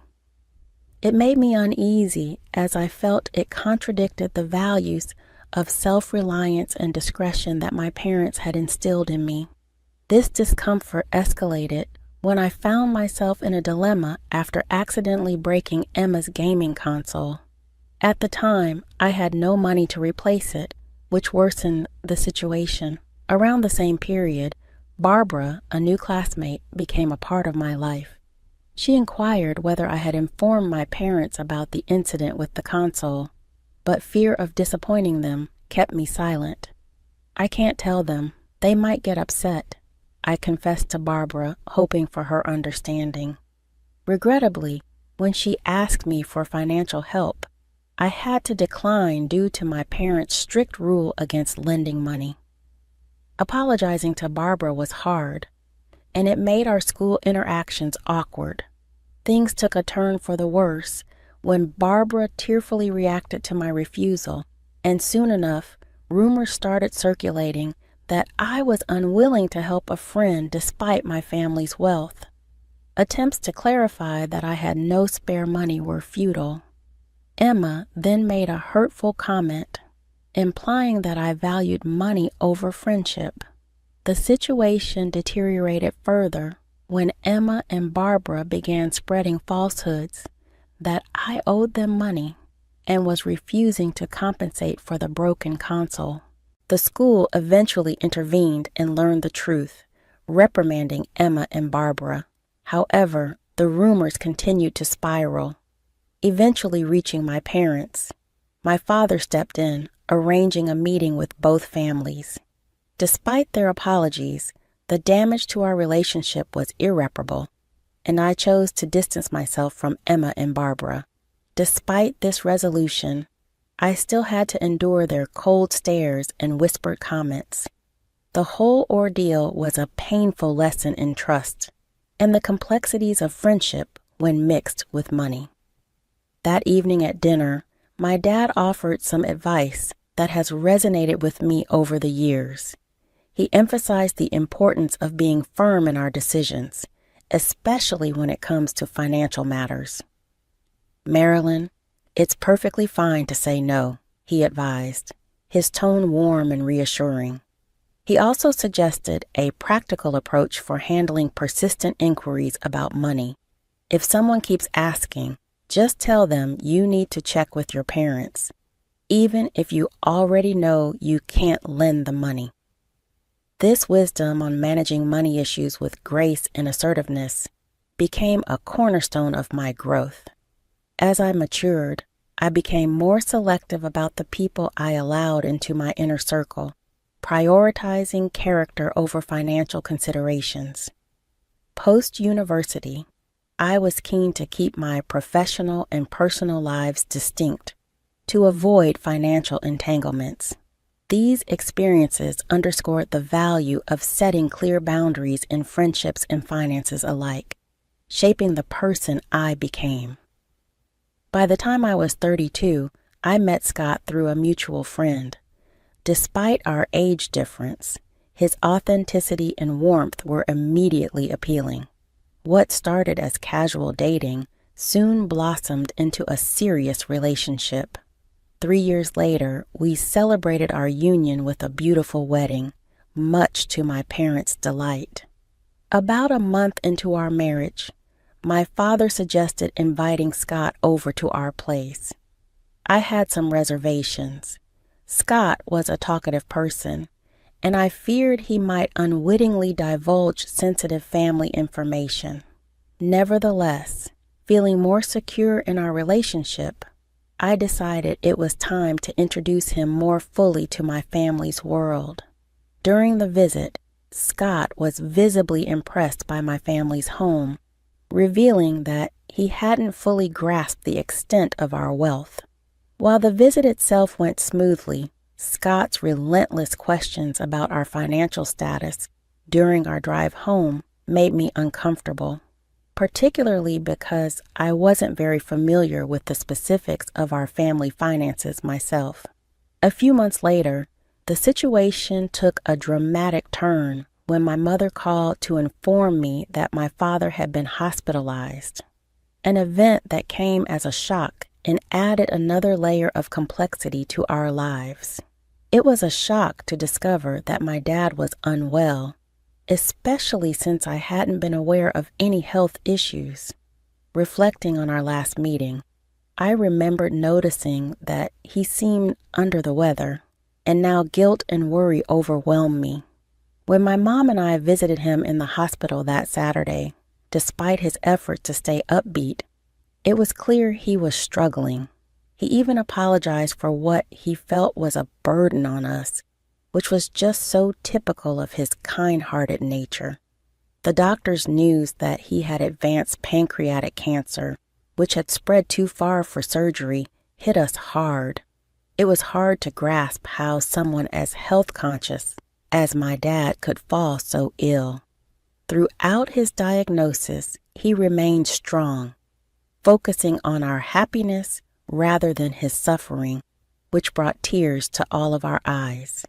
Due to hospital regulations, only immediate family could visit, which saddened him as he hoped to create more happy memories with friends at home. This reminded us all of the vibrant life he had envisioned for us. I promised him that I would keep our home a place of joy, even in his absence. This promise became a cornerstone of how I coped with the situation. To honor my dad, I decided to renovate our family home, giving me something positive to focus on during such a difficult period. Scott, always so caring, expressed concern about the extent of my involvement, unaware of the additional challenges I was facing, like issues with our family estate that I had yet to disclose to him. When Scott inquired about my dad's condition, I finally opened up about all the difficulties we were facing. It was a relief to share the burden as I juggled work, hospital visits, and the flood of emotions that came with them. However, tension arose when Scott began to question the financial implications of my dad's illness and the status of the family estate. He even suggested we seek legal advice to prepare for any eventuality concerning my mom, which stirred up painful memories for me. My dad had always had a trusted lawyer, and the thought of diving into legalities at such a time felt incredibly raw and complicated. Scott's cautious approach to finances began to create tension in our relationship. This tension escalated a few months later when my father sadly passed away after a valiant fight against his illness. As we navigated the challenging period that followed, Discussions about inheritance began to emerge within my family. I inherited a substantial property, a mansion valued at $6 million, which only heightened Scott's curiosity and involvement. Despite my efforts to keep him at a distance from these discussions, his excitement about moving into the mansion and his persistent questions about financial details took me by surprise. I later discovered that he had spoken to my cousin at the funeral, who had offhandedly mentioned that it would be a waste for such a grand house to remain unoccupied. This remark only complicated matters further. Despite my attempts to make it clear to Scott that the inheritance was mine and not something to be shared, he seemed unwilling or unable to accept this. Our relationship grew increasingly strained. At my father's funeral, Scott was present but disengaged, not assisting with the memorial services or the subsequent legal matters. As we tried to settle back into daily life, Scott shocked me by claiming he had changed the ownership of the family home into his name, presenting legal documents as proof. This betrayal was not only a profound breach of trust, but also a clear disregard for the respect and boundaries within our relationship. Dealing with these inheritance issues exposed deeper problems in our marriage, forcing us to reevaluate our values, the trust between us, and the direction of our relationship. When Scott bluntly suggested that we could continue living as roommates in the house without much financial support from him, and even threatened divorce if I disagreed, I was devastated. The magnitude of his actions and proposals was overwhelming.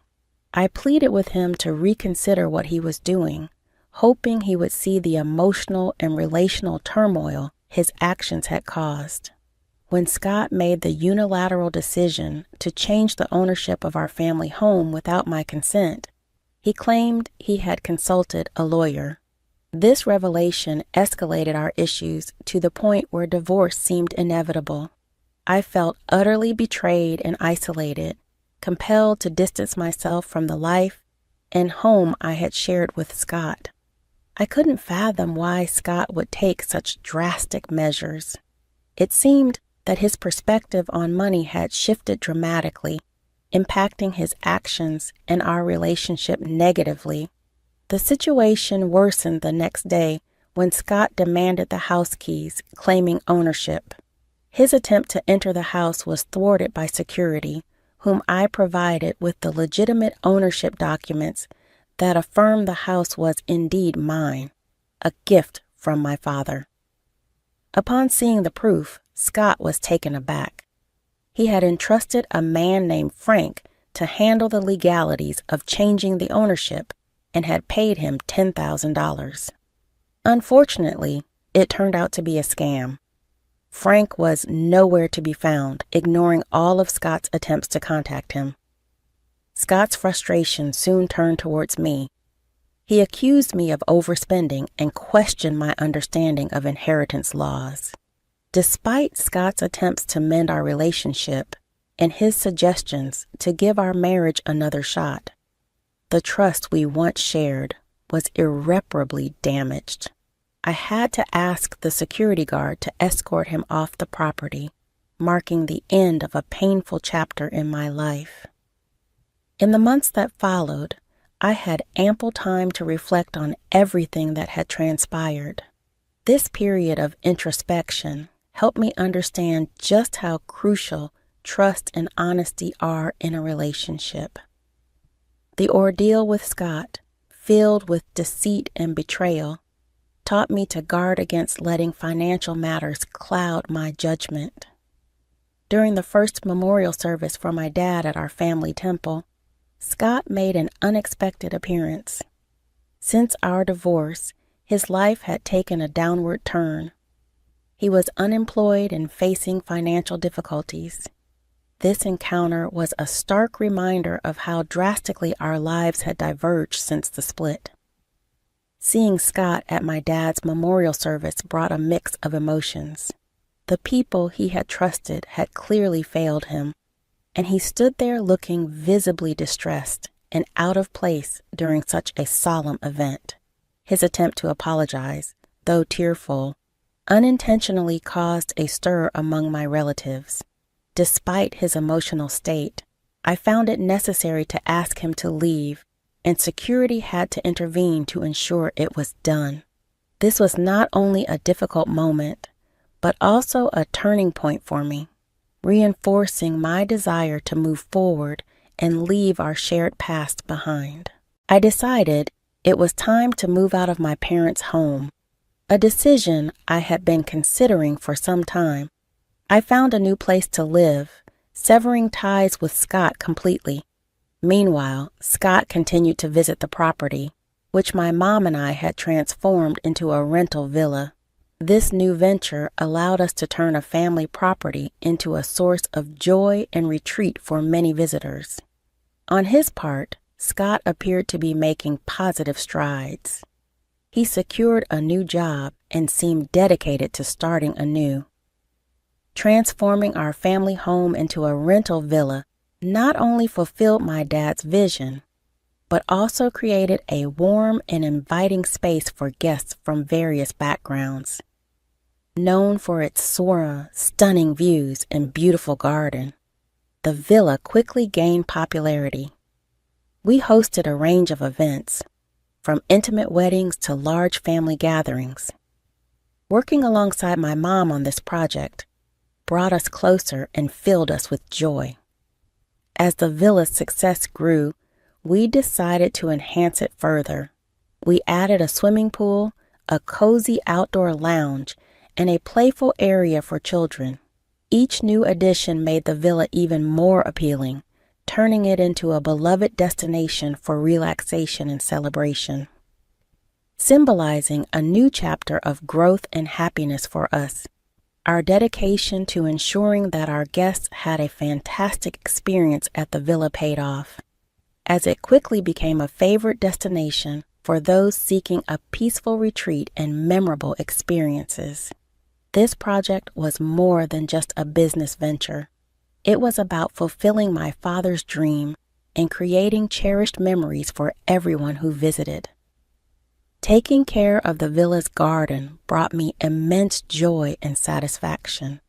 Transforming our family home into a vibrant place where people could gather, have fun, and create lasting memories filled me with pride. I could almost sense my father's pride looking down on us, seeing his vision come to life.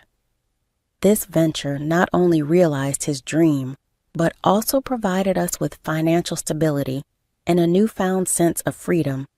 Throughout this journey, I learned valuable lessons about trust, finance, and the strength required to carve out my path independent of past challenges. This process of self-discovery taught me that facing difficulties can strengthen and motivate one. From friends, I heard updates about Scott, who seemed to be turning his life around by finding meaningful employment and learning from his past errors. Knowing that he was also making positive changes brought me a sense of calm, realizing that both of us were advancing and maturing in our ways. My father's vision became a catalyst for growth, not just for my mom and me, but for every guest who visited the villa. It turned into a hub of joy and celebration, a sanctuary where people could forge lasting memories. The success of the villa stands as a tribute to my father's vision, embodying the values of resilience and diligent work. Through this endeavor, we've created much more than just a place to stay. The villa has become a beacon of happiness, a place for crafting memories, and a testament to the idea that dreaming big and working hard can lead to remarkable outcomes.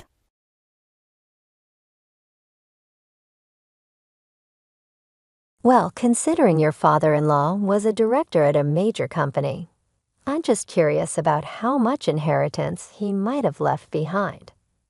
John tried to cover up his curiosity. I sighed internally but kept a cheerful smile on my face. I heard it's $54,000. John looked shocked. My name is Catherine. John and I have been married for 20 years, and our son left for college this year. Life with just the two of us is quiet, but we get by. On weekends, John joins his colleagues for football and is out practicing all day. I work part-time, and on my days off, I indulge in gardening or attend yoga with my friends. Even though we do different things, I think we're a typical couple for our age. However, something terrible happened in our peaceful life as a couple. It started with a message I received from a friend who attends yoga with me. In the message, a photo was attached. "I'm at the station now, but isn't this your husband, Catherine?" I hesitated, but when I opened the photo, even from a distance, I could clearly tell it was John. He was walking hand in hand with another woman. My heart was beating loudly. Could John be cheating? He said he was going for football practice in preparation for tomorrow's match. But was that a lie? "I think it's my husband," my friend responded immediately. "What will you do? Do you want to come over?" After hesitating for a moment, I began using my cell phone. "No, I'm good. I'll talk to my husband." I closed the phone and sat down on the sofa. I had no motivation to do anything, and the only thought in my head was, what should I do? I could ask John, but I was afraid. What if he really was cheating? At this age, thinking of divorce, especially when I only have a part-time job to support myself, made me think that I couldn't possibly go through all that.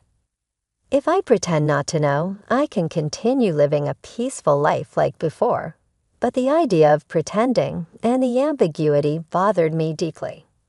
I don't know how long I sat like that, but I was jolted back to reality by the sound of the front door. It was already 7 in the evening. "What's wrong?" "Why haven't you turned on the lights?" John said, turning on the lights in the living room with a surprised voice. "Oh, sorry, I fell asleep," I said. John laughed in disbelief and began washing his uniform in the washing machine. Seeing that, I realized he must have been exercising and wondered if the earlier photo might have been a mistake. "If you're tired, do you want to eat out tonight?" I asked eagerly, hoping that spending time together would help ease my uneasy feelings. "Did you stop by anywhere else today besides football?" "Not really. Why?" "Just wondering. You mentioned wanting new shoes recently, so I thought you might have gone shopping for them."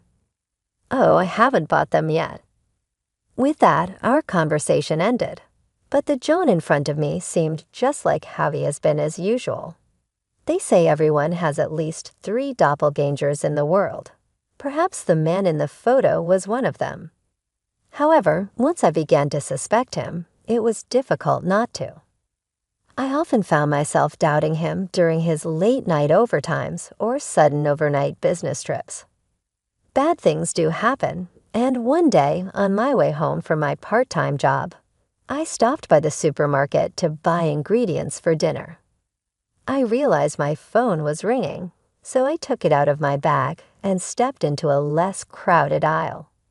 The name displayed on the screen made me frown. It was my brother's name. Though I occasionally communicated with my sister-in-law during events like our children's enrollment to their school or their graduation, I hadn't spoken to my brother in years. These sudden phone calls from your own relatives are often not good news. "Hello," I answered the call hesitantly. What I heard from my brother was that our father's health was getting worse. He had suddenly collapsed at work and was taken to the hospital.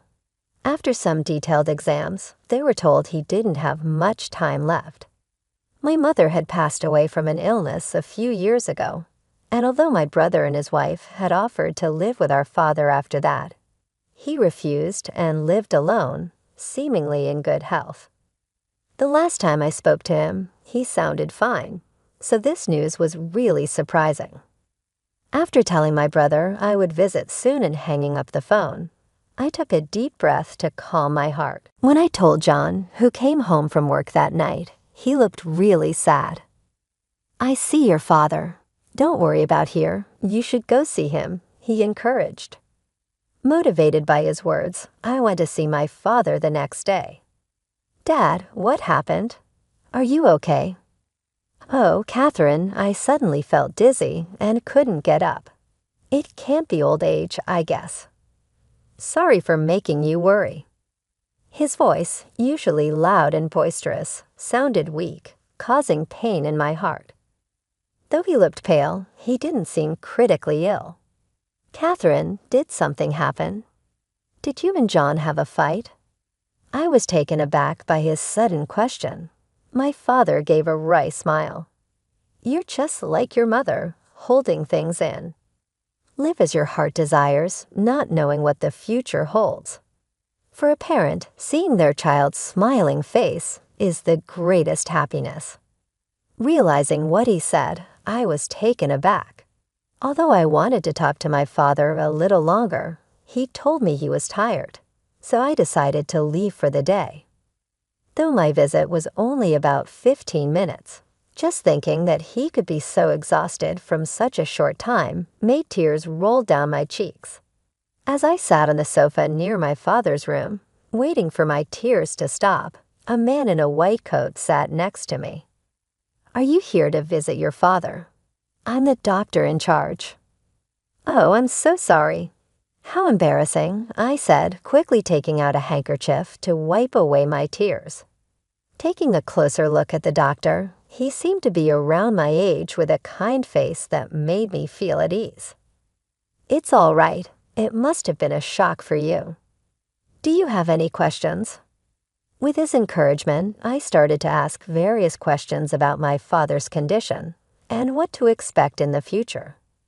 Despite repeating the same questions multiple times, he never looked annoyed and explained everything in detail until a nurse came saying, "Sir, we need you." Thanks to him, even though I still felt sad, my heart was somewhat at ease. After returning home, recalling my conversation with my father, I decided to call a friend who had sent me a photo.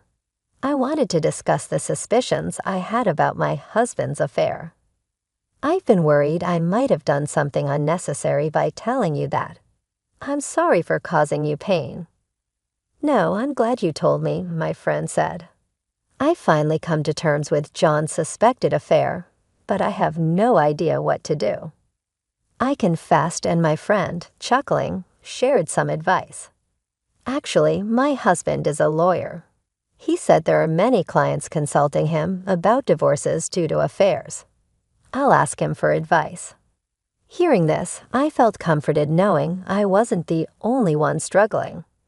My friend immediately took action, telling me it's best to gather evidence of the affair and that I could use a private detective agency to do so. She even recommended a few agencies and offered to go with me if I felt anxious, making me realize how invaluable true friends are. From then on, between visiting my father and working part-time, my days were quite busy. At the same time, my husband started saying he was getting busier with work. Overtime and business trips noticeably increased, and his suspicious behavior had me eagerly awaiting the investigation results. 2 weeks later, I finally received the awaited results.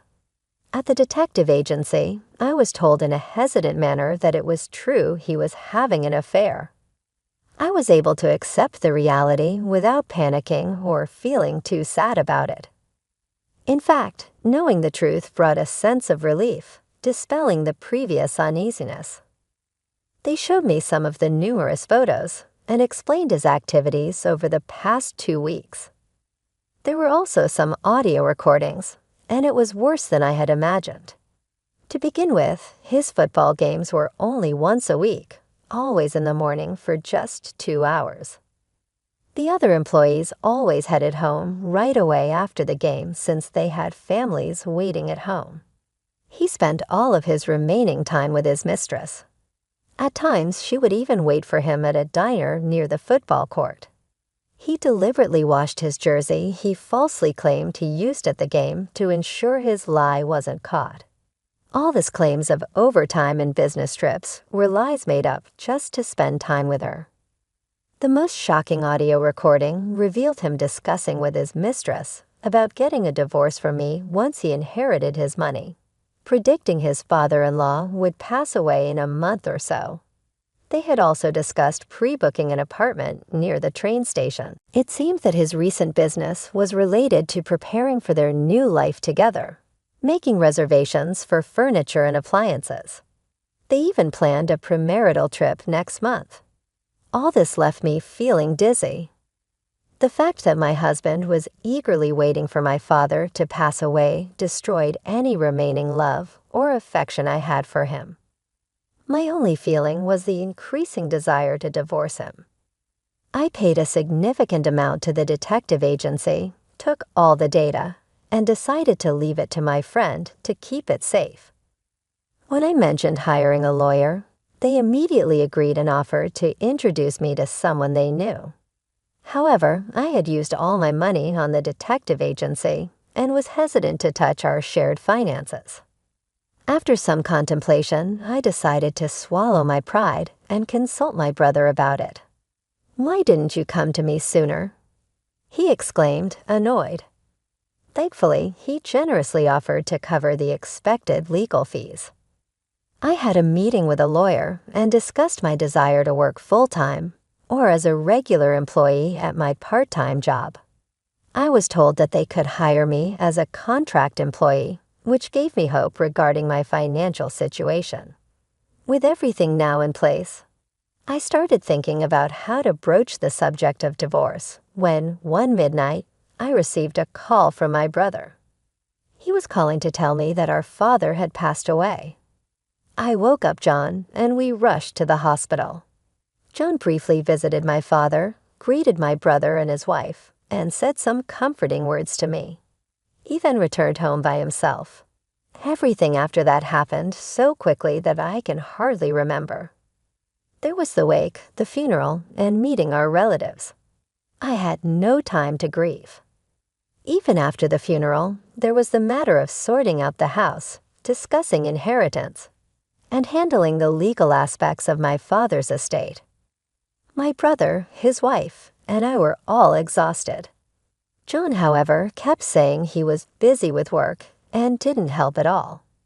Despite my father having just passed away, John went out to play football on the weekend. My brother and his wife were visibly frustrated but refrained from saying anything because they knew about my intention to divorce him. With so much going on, I had to postpone the divorce. It wasn't until about 6 months later that things took a major turn. Finally, all procedures related to my father were completed, and the inheritance amount was confirmed. By the way, has your father's inheritance come through yet? It's scheduled to be transferred tomorrow. Why do you ask? Well, your father was a director of a major company. I was just curious about how much inheritance he'd leave behind. John tried to sound casual, but I sighed internally. However, I hid my true feelings and just smiled brightly. I heard it's about $54,000. That much? Yes, Dad must have worked hard to save that much. I just got a call today from the lawyer saying everything's ready. It'll be transferred tomorrow. So maybe we can go out and eat something delicious to celebrate. Emphasizing the fact that it would be transferred the next day, I smiled at him. Oh, right, John seemed lost in thought. The next day, after John had gone to work, before I headed to my own job, I conspicuously placed the bank book on the desk. When I returned from work, as expected, the bank book was gone, and instead, there was a signed divorce paper. I hadn't anticipated things to go this smoothly, so while thinking he took the bait, I headed to my lawyer handling my divorce and explained the current situation. I decided not to return home, instead heading straight to my family home where my father had passed away. Most of my belongings were already there. The things where I lived with John were shared, and how to handle them would be decided later on. Probably John and his mistress would end up living there. I've already submitted the divorce papers. There's no reason to contact my estranged husband. The only thing might be a claim for damages for his affair from my lawyer. However, since they couldn't contact him, nothing could be done at the moment. But 3 days after I returned to my family home, I received a call from John. "Catherine, what's going on? There's no money in the bank account. Where's the inheritance, and where are you? Inheritance is mine. Why would you use it?" I decided to play down for the time being by asking about my whereabouts. It seems John has returned to our home. I need to contact my lawyer immediately. "Anyway, why isn't the $4,000 in your bank account?" "Did you take my bank account?" I was planning to change the account for my salary deposit, but it disappeared. I've been looking for it. "Don't mess with me. We're married. It's a shared asset. You should share it with me." I wish you wouldn't yell over the phone. It hurts my ears. The inheritance is an individual asset, not a shared asset. Plus, I've already filed for divorce. We're no longer a married couple. Please stop contacting me. I won't return home. It's okay for you to live there with your mistress. Goodbye. I could hear John catching his breath, but I hung up on him and immediately relayed John's whereabouts to the law firm. That night, I received several calls from John, but I ignored them all and enjoyed a drink by myself. Having endured the suspicions of John's affair for almost a year, I deeply appreciated the peacefulness I was experiencing. After a good night's sleep and checking my phone, I was shocked at the sheer volume of missed calls. I assumed my lawyer must have contacted him, causing him to panic. Hesitantly, I checked the messages. Some were aggressive, like, "What do you mean by damages for the affair? If you knew, you should have said so." Others were apologetic. "Catherine, I'm sorry. It was my fault. I want to talk things over." Without replying, I left my phone behind and headed to work. In my bag was a new phone, a number John wouldn't know. This would be my main phone from now on. I had John's personality figured out, so I was well prepared. Later, my lawyer informed me that John insisted on discussing this face-to-face, so I decided it was time for a confrontation. I expected this and felt it was better to settle matters swiftly. I chose a family restaurant with semi-private booths for our discussion to avoid any public attention. As expected, John and his mistress arrived on time. Seeing John after months, he looked somewhat tired. Was it just my imagination? I had seen photos of his mistress, but was meeting her in person for the first time. She had her hair up in a bun and wore casual clothes. Her youthful face made me think she was a student, but I knew from my investigation that she was 25 and worked at a cake shop. I couldn't comprehend what such a cute girl saw in a 50-year-old man. "Catherine, what's going on? There's no inheritance, and now a claim for damages. I'm completely lost." But both my lawyer and I couldn't help but chuckle at John's words. The inheritance is what my father left for me. John, you have no right to it. As for the damages, it's because our divorce is due to your affair, and you too owe compensation for the pain you caused me.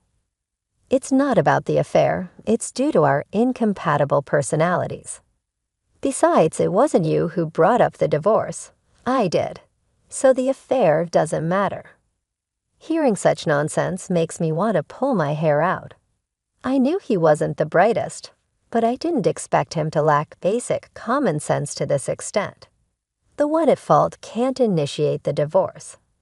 It's not about who brings it up first. It's about you having an affair. If that's true, you understand that you're in the wrong, right? Also, I'll be demanding compensation from her too. What? Why me? Despite her cute appearance, she sounded very defiant and sharp. Is that true? John looked at the lawyer as if he was clinging on to hope. Unfortunately, it is true. You said I'd be getting money. I wasn't told I'd have to pay. I'm going home, and since I'm divorcing you, this has nothing to do with me. As she raised her voice, she grabbed her bag and stormed out of the restaurant. It was embarrassing as other customers turned to look at our table. We know where she works, so it'll be fine, the lawyer said with a reassuring smile, causing John's face to go pale. Perhaps he realized he couldn't escape. You know that girl is quite headstrong. She used to be a good girl when we were having an affair. She was always smiling around me and would cry, saying she'd miss me when it was time for me to leave. Even though he was talking about their affair, I didn't know how to react. After we started living together, her cooking wasn't great. She constantly wanted new bags or clothes. It was cute at first, but being married to her was not what I expected. Even though they'd only been married for about a month, complaints about her started pouring out of John's mouth. I've realized something. I've always been comparing her to you, Catherine. You're skilled at housework, great at cooking. You always waited for me to come home without a single complaint. So would you consider giving us another chance? I was left in disbelief and couldn't keep my mouth shut. I never anticipated this turn of events, and even the lawyer seemed too stunned to speak. There's no way. Come on, I'll change. I promise I'll never cheat again. You cheated on me while using the excuse of being busy at work, didn't you? How can I believe anything you say? John lowered his head, repeating, I want to start over.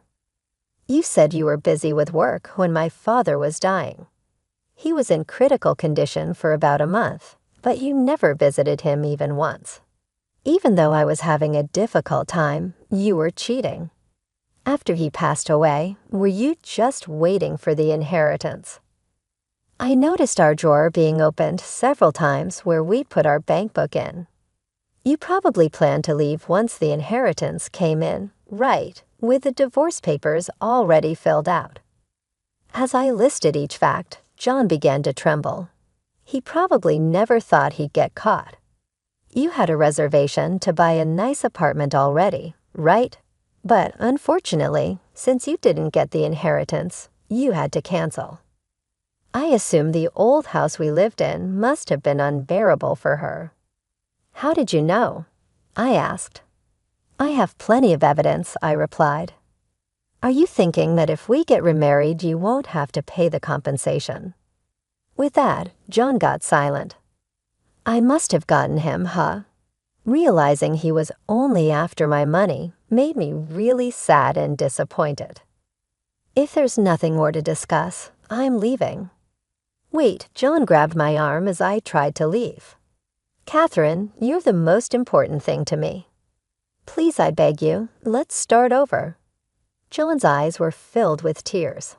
I'll never betray you again, and I'll do all the chores. Please come back to me. Unable to contain his emotions, John began to sob uncontrollably. Come on, don't make a scene. Aren't you and your mistress Nuliud? Why don't you two sort things out? Let's just move on with our separate lives. Turns out she's been cheating on me. She seems to have married me for my money. Without money, I'm just an old man. Seeing my ex-husband crumbling to the floor crying was undeniably pathetic, but I felt no obligation to comfort him. People seemed to have heard our conversation, and it was painfully embarrassing to witness everyone whispering about John.